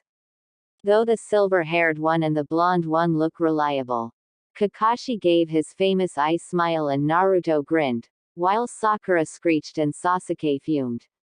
I, an Uchiha elite, am unreliable. Worse, is the Adobe reliable? This man wants to get killed. Sasuke seethed in thought. Let's get going then. Meet at the North Gate in half an hour with your supplies, Kakashi said, and body flickered away. Naruto shrugged, and did the same, while the others left by the conventional way, the door. Leaving a note on the table for Yugito to explain his extended absence, he left the house for the North Gate. Arriving there, Sakura immediately yelled, Kakashi-sensei said, with your supplies. Where are they, Tem? Causing everyone around to wince. Sliding up his sleeves, he revealed multiple tattoos on his arm. Or so she thought. Up on the branch of a high tree, Kakashi's eyes widened. Storage seals. These storage seals allow me to store my stuff. Well duh, Naruto explained. At the side, the Uchiha raged internally. If anyone should have those, it should be me. An Uchiha elite. Dobi, I demand you make me some storage seals. Now, Sasuke ordered. Oh, what's gonna make me? Naruto retorted. Now, don't fight in front of our client. Let's leave, Kakashi said as he slipped off the branch and landed on the ground. After an hour's journey out of Konoha, they walked past a puddle of water. Strange, it has not been raining for quite a while now. Kakashi thought, and when he glanced at Naruto, he nodded, so he knew he was thinking the same. Suddenly, ninja wire with spikes shot out of the trees surrounding the route to Nami no Kuni. Wrapping around Kakashi, they were pulled, and he was reduced to a pile of sliced flesh. Emerging from the tree line, the demon brothers, as Naruto remembered from the bingo book, demanded, hand over the bridge builder, and we will not harm you. Ha! As if, Naruto scoffed, he's going with us. The demon brothers laughed and attacked Team 7. Sakura, stay with Tazuna. Naruto shouted, and engaged the demon brothers in taijutsu. Out of the blue, they produced blades dripping with a purplish liquid, most likely poison. Stabbing Naruto with one of them, they tried to do the same on Sasuke, only to get kicked back. Using a fire jutsu, Sasuke eliminated one of them. Naruto laughed at their attempt to poison him. It was merely an annoyance. Kurama would cleanse it immediately. Naruto thought, time to test this out. Last week, Naruto found a scroll on his bed about the power of the Rinnegan, probably something that Nagato left for him and Konan passed over. He had a lot of time to train, considering the D ranks over the past week. Channeling chakra to his eyes, the Rinnegan activated. He did a high kick and sent the other demon brother flying upwards, while he jumped high above him. Shinra Tensei, almighty push. He whispered. An overwhelming force came over the poor dude. It felt like a tsunami from above pushing him towards the ground. Bansho Tenon, universal pull, he said, and the guy went flying back up. Rasengan. Naruto shouted, and slammed it into him. The demon brothers were officially no more. A clapping sound was heard, and Kakashi came out of the forest. Good job. Sakura stuttered, but Kakashi-sensei, they. Kawamiri no jutsu, Naruto said, and when Sakura glanced at Kakashi's corpse, there were, indeed, slices of planks. Tazuna-san, there's something you need to tell us, I believe. Kakashi inquired, frowning. Yes, right now the tyrant Gato is terrorizing our country. However, if I finish the bridge, our land will be connected to ours, leading to prosperity. Of course, Gato doesn't want that, so he sent Shinobi after us. This is a C rank turned A rank mission. Are you all sure you want to continue? You can choose not to. Kakashi asked his team seriously. Who cares? Now that we've gone to the trouble of traveling so far, we might as well just carry on with the mission, Naruto said, and Sasuke nodded, obviously not wanting to be outdone by the blonde. Sakura just followed her crush, and agreed. I see. We've reached a consensus, so we shall continue with the mission. But we expect full payment when your country is rich again, Tazuna-san, Kakashi announced, while the last sentence was directed at the bridge builder. I understand. Arigato, Konoha-nin. The group carried on with their trip, and on the border, Kakashi met yet another weird sight, a white rabbit. It's summer, yet it has a winter coat. Something is wrong, Kakashi thought, then shouted, everybody duck. The whole lot dropped to the ground as a giant cleaver-like sword flew at their head level and ended up cutting into a tree trunk. That's the Kubikiri Bocho. Momochi Zabuza, Demon of the Mist, A rank, formerly from the Seven Swordsmen of the Mist, Kakashi recited, having memorized his entry as part of his Anbu training. Sharingan no Kakashi. Now I see why the demon brothers weren't able to take Tazuna. I'll do it then, Zabuza shouted. He was dressed in black camouflage pants, while wearing a white, bandaged version of Kakashi's face mask. His Hittite faced in another direction, unlike most Nukenin who kept their hit sights facing the front with a slash across their metal plates, signaling their lack of allegiance to a village. Kakashi grimaced, and slitted his Hittite such that it uncovered his left eye, the cursed Sharingan. So early, let's begin shall we? Zabuza said with a maniacal laugh and tossed dozens of shuriken at Team 7. Grabbing a kunai, Kakashi deflected them, though his reflexes were obviously augmented by the Sharingan. Naruto ordered, Sakura, stay with the old man. Sasuke, you're with me. Sasuke agreed. After all, there was not much Sakura could do here. The killing intent of Zabuza flooded through the area, which was situated near a giant lake because it was at the border of the land of fire and wave country. Sasuke started choking, and held a kunai to his throat. The killing intent of a Jonin, perhaps I should end it, saves me from the pain. Naruto, of course, was having no problem due to the Kyuubi. Kakashi said, Sasuke, put down your kunai, I have no intention of letting any of you get killed here. Zabuza shouted, enough with the crap. Kurigakure no Jutsu, mist hiding jutsu. Mist flooded the area, and Zabuza stalked to the area where Kakashi was. Immediately, Kakashi turned back and slashed in the midsection, only for him to burst into water. Mizu Bunshin, water clone. The real Zabuza emerged, and bisected Kakashi with the Kubikiri Bocho. Kakashi, however, burst into water as well, the original behind him with the Sharingan spinning and glowing. He copied my jutsu, Zabuza thought, and dived into the lake. Now, where's he? Kakashi thought, and stepped onto the water with chakra.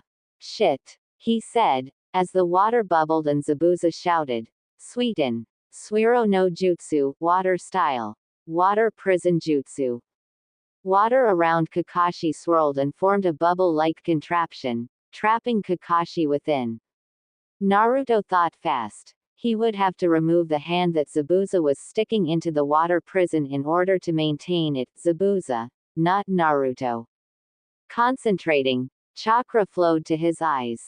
The blue portions of his eyes expanded, then faded into purple, and concentric rings rippled from his iris.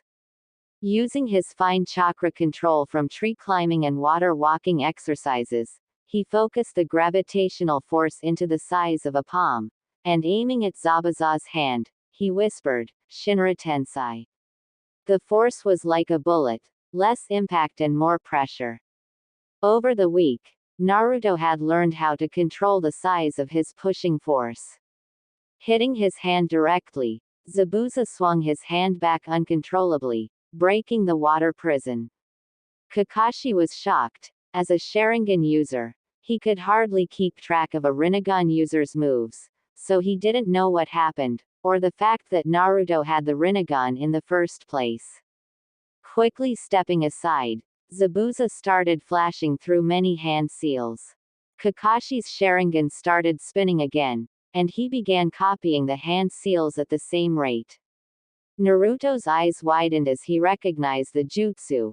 After all, there was only one with so many hand seals. He finished his hand seals. Tiger, hare, boar, dog, just as they finished theirs. Suiten. Suiryuden no Jutsu.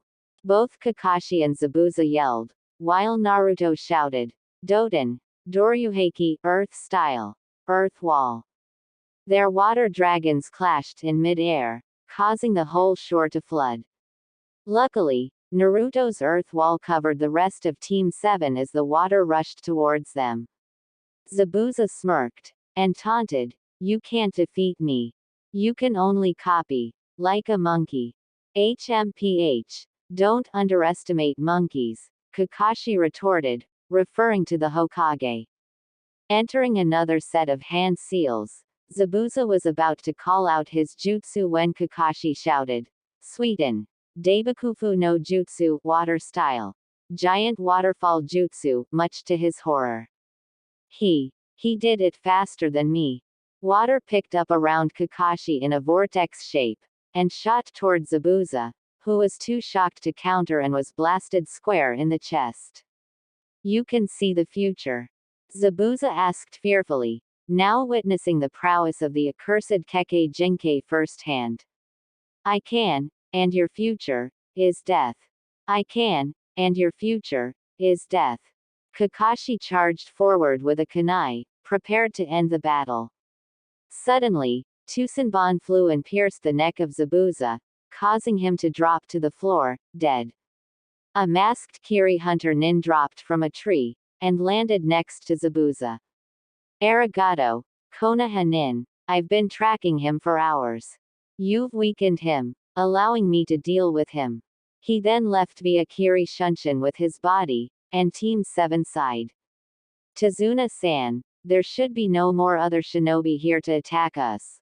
Lead the way to your house, Kakashi said, before Tazuna nodded and continued on their journey. After reaching their house, his daughter, Tsunami, greeted them, and gave them guest rooms. Upon settling down, Kakashi had to rest for a while due to chakra exhaustion. Naruto told Kakashi, I'll be training nearby. Leaving the house for the nearby forests, he thought, I have to learn how to increase my control of the gravitational forces. Bansho Tenin, he said after activating the Rinnegan, while focusing on a tree. It started warping towards him. Flying towards him, he willed it to stop, but let it float. Shinra Tensai, he muttered, and the trunk flew backwards. He repeated this for 3 hours, until he could pull and push the log without stopping. Bansho Tenin. A nearby tree was towards him, and just before it hit him, Shinra Tensai. The trunk immediately changed course, and flew back to the stump. Deactivating the Rinnegan, he proceeded to practice jutsu. After all, he couldn't focus too much on his Rinnegan. Wait, now that he thought about it, he could use all the elements. Therefore, he set about learning the basics of his new elements, though he wouldn't be using them as much as the original ones because obviously, he possessed a higher affinity for wind, earth and water. Additionally, he could only use lightning and fire when the Rinnegan was activated. It was late in the evening when Naruto returned to the house, just in time for dinner. Kakashi had woken up, and took the rest of Team 7 chakra control exercises. Kakashi-sensei, now that I think about it, that hunter nin seemed suspicious, Naruto voiced at the table, just as Kakashi was about to speak. This kid thinks a lot like me, Kakashi thought, then replied, Hi, The usual procedure is for the hunter nin to behead the body, burn what's left and leave with the head to collect bounty. In fact, now that I think about it, he only used Senbon, and those are not enough to kill. So you mean, the hunter nin was his accomplice, and he's still alive? Sakura completed his train of thought. Exactly. We've got 1 week tops to train before another confrontation, Kakashi explained, and after that, the dinner settled into a comfortable silence. Suddenly, Tezuna's grandson, Inari, burst into tears. What do you leaf ninja know about suffering? I bet you've spent the years in comfort, while every day, we fear for our lives in the hands of Gato's men. Oi, kid, you don't know what you're talking about. Do you know the pain of having no family at all? Of being treated like a demon in your own village? Naruto demanded, his anger rising. But then, his features relaxed at the thought of Yugito. However, this pain can be eased when you have precious people. Like your mum and your grandfather. When you have precious people, you must protect them with your life, for they are the reason for your existence.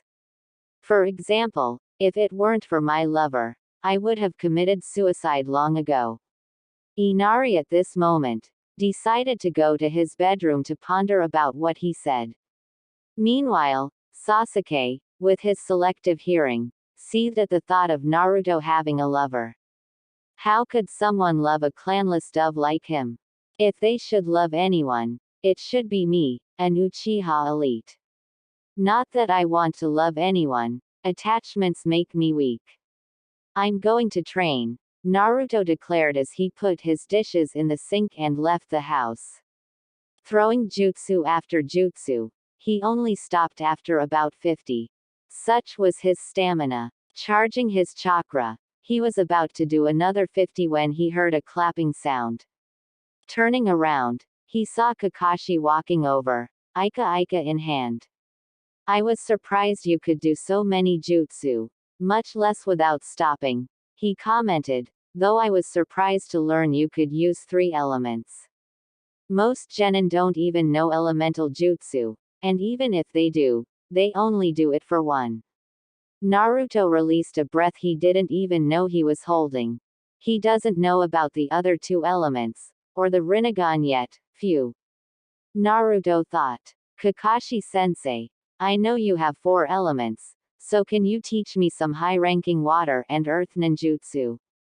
Naruto asked, and Kakashi's eyes widened. First, the water dragon jutsu.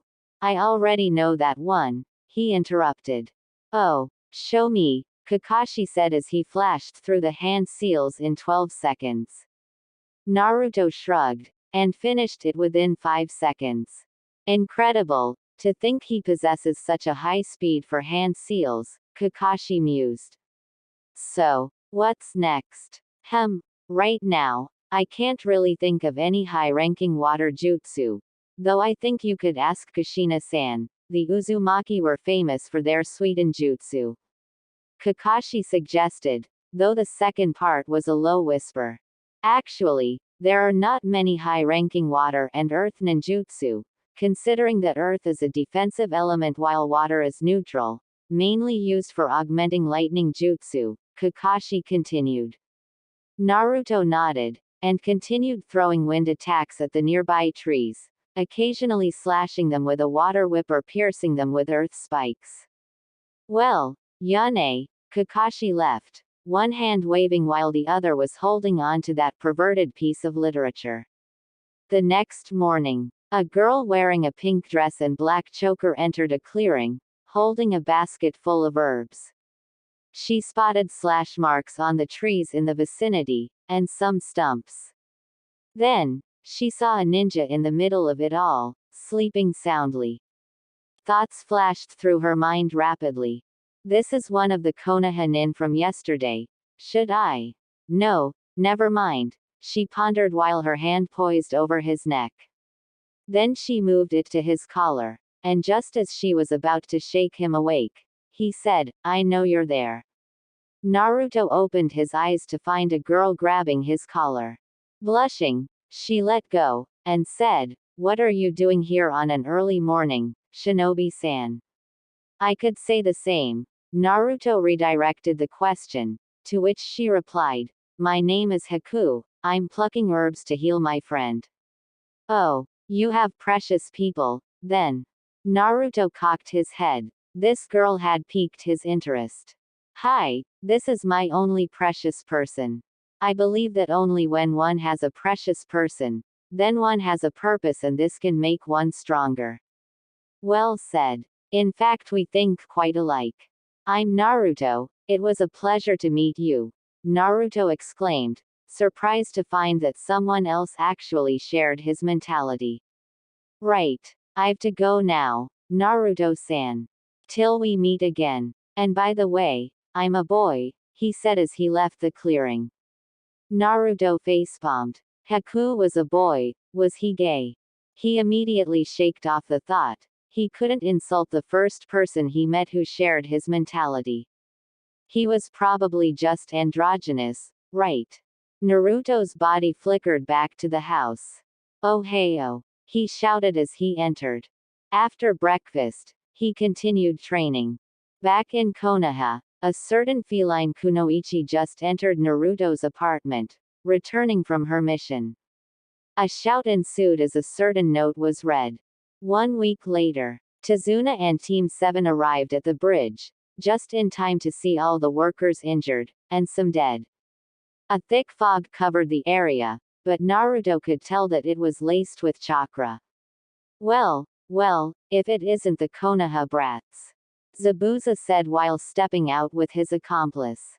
"You," Kakashi growled. "Sakura, you're in charge of the old man. Naruto and Sasuke, you guys are up against the Hunter Nin. I'll take care of Zabuza myself. Let's go." Naruto and Sasuke rushed forward to the Hunter Nin, who began engaging them in taijutsu. He was quick, though he couldn't match Naruto's speed. Flipping back, he formed one-handed hand seals. Kakashi's Sharingan widened, one-handed hand seals. Even he hadn't seen them before. Beware. Hyoten. Makio Hyosho ice style. Demonic ice mirrors. Ice started forming in the shape of a mirror in front of him, and then multiple mirrors started forming, resulting in a house-like shape. In every mirror, there were multiple copies of the Hunter Nin. Or so it seemed to Sasuke, who tried breaking the mirrors and throwing fire jutsu at them, though to no avail. To Naruto, who had activated his Rinnegan, he could track his movements, so he knew that it was only one Hunter Nin, but he was moving so fast that it looked like there were many. The Hunter Nin began firing Senbon at the pair, which Naruto deflected with his kunai. Taju Kage Bunshin no Jutsu. Multiple clones appeared, and they started throwing themselves at the mirror, hoping to catch the Hunter Nin while he was inside one of the mirrors. He threw Senbon at the clones, causing them to dispel while doing the same to Sasuke, seeing as how he couldn't get to Naruto. Although he deflected most of them with a kunai, some made their way to his pressure points, making him collapse into the concrete floor. Naruto growled. "Shinra Tensei," he shouted, not bothering to focus on a point but instead pushed the chakra out like a wave. The mirrors simply did not stand a chance against the Rinnegan's prowess. They shattered, leaving the Hunter Nin vulnerable. Not missing his chance, Naruto punched him in the face, sending him flying back 10 meters. The Hunter Nin's mask broke, revealing a very sad Haku to Naruto who was about to finish him. Why do you serve such a man?" Naruto asked, outraged. "I'm his tool, because when no one wanted me, he gave me a purpose. But now, I'm a broken tool, so please. I beg you, kill me now. I am no longer of use to my master," Haku explained with a shaky breath. Moments ago, when the mirrors shattered, Kakashi immediately thought, "Is that the Kyuubi? The seal must be weakening. I need to end this quickly." Despite being in his landscape before, he did not know about Naruto's friendship with the Kyuubi. Opening a pocket on his flak jacket, he withdrew a scroll, and snapped it open. With one fluid motion, he swiped his thumb under one of the bottomless pockets which held a kunai, drawing blood. He spread the blood in a line along the center of the scroll, and did a pirouette while twirling the scroll. Then sealing the scroll, he placed it between his thumbs and index fingers and formed the hand seals: tiger, snake, dragon, dog. Slamming the scroll on the floor, he shouted, "Ninpo, Kuchios, Doden, Suiga no Jutsu, ninja art. Summoning, earth style, Fang pursuit jutsu." Little lines started coming out from the side of the scroll, and they headed towards Zabuza. When the lines reached his spot, they burst out of the ground in a flurry of smoke, revealing Kakashi's Ninken. They bit Zabuza and held him down. "You're the only one who had the privilege of seeing my Sharingan twice. And now, you won't be seeing it again, or anything for that matter," Kakashi said, and knitted his hands into three forms: ox, rabbit, monkey. A circle of his chakra started forming around him, and it crackled with lightning. The ration chakra began jumping, and they reached Kakashi's hands, creating a ball of lightning chakra. The ball became bigger and bigger, and louder. Sliding his hands down, he shouted, "Reikiri, lightning blade." Charging towards Zabuza, his Sharingan spun as his target came closer. Zabuza's heart. It was at this moment that Haku decided, "Wait, don't kill me yet. I still have a final use for my master." Forming an ice mirror below him and one above the spot in front of Zabuza, he dropped in and, like a portal, ended up on the other side. By the time Kakashi realized what had transpired, it was too late. The Reikiri went straight through Haku's heart, and blood poured onto the floor as his arteries continued pumping, for a while. "Looks like I found a useful tool." Zabuza smiled, satisfied with his sacrifice. "Was it all he ever was to you? A tool?" Naruto raged. A loud clapping sound echoed across the bridge. "Looks like you can't even take down a few shinobi. In fact, you've even been beaten by a few Konoha. That's good anyway, because I never intended to pay you." Zabuza turned back, and saw the man whom he hated the most now, Gato. Zabuza turned back, and saw the man whom he hated the most now, Gato. "Why you?" Zabuza growled, clearly displeased about his betrayal. "Sharingan no Kakashi. For now let's call it a truce. I want to kill this man." Planting a kunai in his mouth, he rushed at Gato and his men. Gato, scared out of his wits, ran to the end of the unfinished bridge, protected by his burly men. "Let's go." Zabuza shouted and slashed his way through the crowd with his kunai and kubikiri bocho. Easily decimating the henchmen, he reached Gato despite suffering severe injuries. Gato backed off in fear. He had just seen the demon of the mist slaughter all of his lackeys. "No. Don't kill me. I'll pay you." A low laughing sound came out from Zabuza's mouth. "You won't buy me this time. And not forever," he shouted, and grabbing his cleaver, bisected the tyrant. Gato, or his corpse, flew back and dropped into the depths of the water below. Zabuza collapsed onto one knee, and turned to Team 7. "My time is up. Thank you, blonde brat. You've let me see that Haku was more than just a tool, though I hope that I can be in heaven with Haku. I know that's not possible. So my last wish is to be buried with Haku." "Of course," Naruto said solemnly. Kakashi sighed and replaced his Hittite. "Looks like we're done here." Looking back, they saw Sakura trying to revive a dead Sasuke. Groaning, he sat up, only to wince in pain due to the senbons still stuck in him. "Sasuke-kun, you're alive," Sakura said, smiling. "HMPH, of course. Did you think that the Hunter Nin could ever get to me, an Uchiha elite?" Sasuke smirked, though he was still smarting from the pain. Arrogant prick. He would have killed you if he wanted to, but he was against unnecessary killing.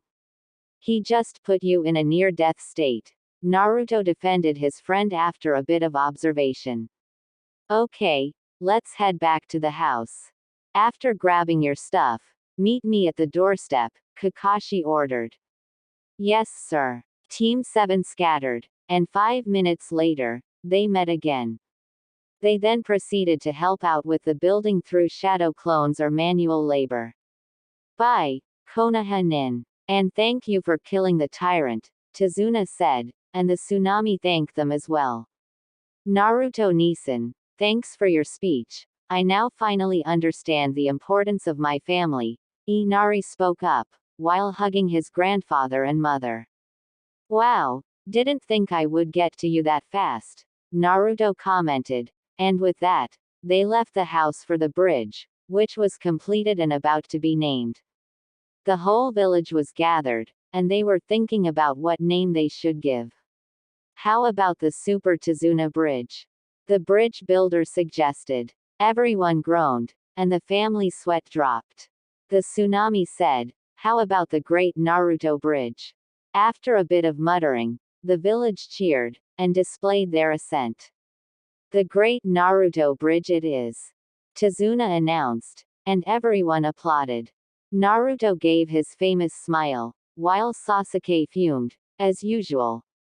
Great, now he's got a freakin' bridge named after him. It should be the ultimate Uchiha bridge. That bastard. Let's leave, Naruto shouted, and sprinted across the bridge to the border of Hai no Kuni. Kakashi was just right behind him, while Sakura was struggling to catch up. Sasuke scowled, and followed suit. 5 hours of travel later, a deadbeat Sakura, seething Sasuke, enthusiastic Naruto and a calm Kakashi arrived at the Konoha gates. The Eternal Guards, as they were dubbed, Izumo and Kotetsu cleared them through without much hassle, despite being surprised to learn that it was a C rank turned A rank mission. Reporting at the Hokage's office, they all greeted, Hokage-sama. Well, except for Naruto, who went with his usual, Hokage Gigi. Report. The voice of the Sandaime came, and Kakashi explained everything that had transpired within the time that they were gone from the leaf. I see, so we shall collect payment after they become rich. The Hokage pondered. Okay, all of you can leave except for Naruto. Hi, Hokage-sama. Leaving the blonde, they went out of the door. Nay, Gigi, what did you want? I've heard from Kakashi that there were various miracles happening within the mission, like how he escaped Zabuza's water prison. Hiruzen explained, and he said that he could feel this aura of power from you at that time. So please explain. Shit, Naruto thought. I think I should counter-ask him. Good idea. Tell him that you will only explain after he tells you who your parents are, Kurama suggested. Gigi, I will explain, but first I want you to tell me who my parents were. The Hokage sighed, and replied, I'm afraid I can't tell you, Naruto-kun. Naruto smirked. And why not? I have told you before, your parents had many enemies. It would be unsafe to reveal their identity until you become a chunin. Kage Bunshin no Jutsu, Naruto shouted, and 2 clones burst into existence. Each forming the ram hand seal. They yelled, Hench. A poof of smoke later, and the smiling visage of Minato and Kushina appeared. The Anbu above the roof were shocked to see their old Hokage, while the Sandaime's jaw was trying to keep off the floor. He knew. Hiruzen thought. Gigi, why are you so surprised? If you studied the seal close enough, you'll realize that it seals part of their souls into me. Come on, I've got something to show you. Placing his hands on the Hokage's shoulders, which caused the Anbu to flinch, he said, clear your mind. Not being the professor for nothing, the Sandaime was soon pulled into Naruto's mindscape. He was awed at the sheer amount of effort Naruto put in to make this place. See that house? Let's go to the doorstep, Naruto said, and they both arrived there via Shunshin. Knocking on the door, Kushina answered, though the Hokage was not really surprised considering what the blonde said earlier about the soul seal. What a surprise, Hokage Dono. Kushina greeted, and Minato arrived at the door. What are you doing here, Hiruzen Daisensei? Minato asked his predecessor and Grandmaster. To-san, I'm showing him around, Naruto said and displayed his Rasengan to the Sandaime, who was shocked. Did you say you took 2 days to master the Rasengan? And to think Minato-kun took 3 years to create and master it. To-san was creating it, and no one was there to guide him. Unlike me, Naruto tried to reason and push the credit back to his father, who was relieved. At this rate, I'll give you these, Minato said, and retrieved a scroll from his pocket. You have to perform a certain set of hand seals with the scroll in order to unseal the contents, so take it as an extra challenge. Taking the scroll from him, Naruto replied, Thank you, To-san. Now I have to take Hokage Gigi to see my tenant. His parents nodded knowingly while Hiruzen just seemed puzzled. Follow me, Naruto instructed, and brought him to the edge of the waterfall. Grabbing him, Naruto pulled both of them into the lake below. Nay, Kurama-chan, I'm here, Naruto called out, and Sandaime thought, Kurama-chan. Who's that? The water curtain parted, and a lady in an orange singlet and blue skirt stepped out. While Hiruzen managed to hold in his nosebleed, he questioned, Who is this, Naruto-kun? The lady laughed, and a bright light started emitting from her body. The bright shape transformed, and when it died down, the Kyuubi was revealed. The Kyuubi no Yoko. The Hokage was speechless. Transforming back into her original shape, she sat down in the middle of the lake and water began swirling around her. Activating his Rinnegan, Naruto saw greenish chakra flowing into her coils. Natural energy, huh? The Hokage looked into the lake, and saw Naruto's reflection, more importantly, his eyes. Hi, Hokage Gigi, I possess the power of the Rinnegan. The Sandaime was just shocked beyond shock. How much did he not know about his grandson figure? Just to demonstrate, Kurama-chan, throw a fireball at me, Naruto said, and she nodded. Fire chakra gathered into a big ball near her mouth, and she fired it at him. Shinra Tensei. An invisible wave shot forth from his palms, deflecting the fireball back to Kurama. Then he jumped in front of her and shouted, Gakido, Fujutsu Kyuan Preta Path, Jutsu Absorption. A circle of energy enveloped him, and the moment the fireball hit the orb, it started getting into Naruto's palms, replenishing his chakra.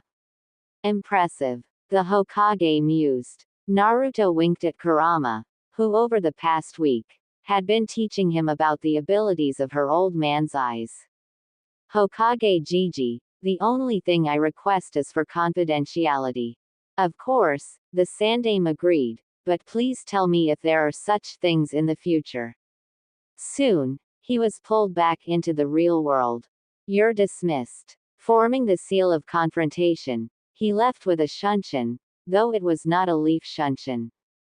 An image of Naruto in a suit of shining gold armor appeared, followed by him with many weapons of all kinds, then him as normal. Next, he transformed into a fox, then in a very malnourished body, and lastly, as an ethereal figure with a book and brush. With a silverish light, he was gone. Rinne Shunshin, Naruto's voice echoed in the room. Returning home, he opened the fridge for a ramen cup. Just as he was about to put it down on the table, he was tackled to the floor by a crying Yugito. For the next 5 minutes, an intense make-out session ensued. After having to stop for air, Yugito demanded, I want the details. Now. Sighing, Naruto explained the whole mission. C rank turned A rank. I'm glad you're still alive. Yugito shouted. You don't trust your boyfriend's abilities? Naruto asked, giving a mock-hurt expression. They laughed. Alright, I guess you should rest for the afternoon after lunch, Yugito said, making a look that told him that it was an order. After a sumptuous ramen meal, he took a bath.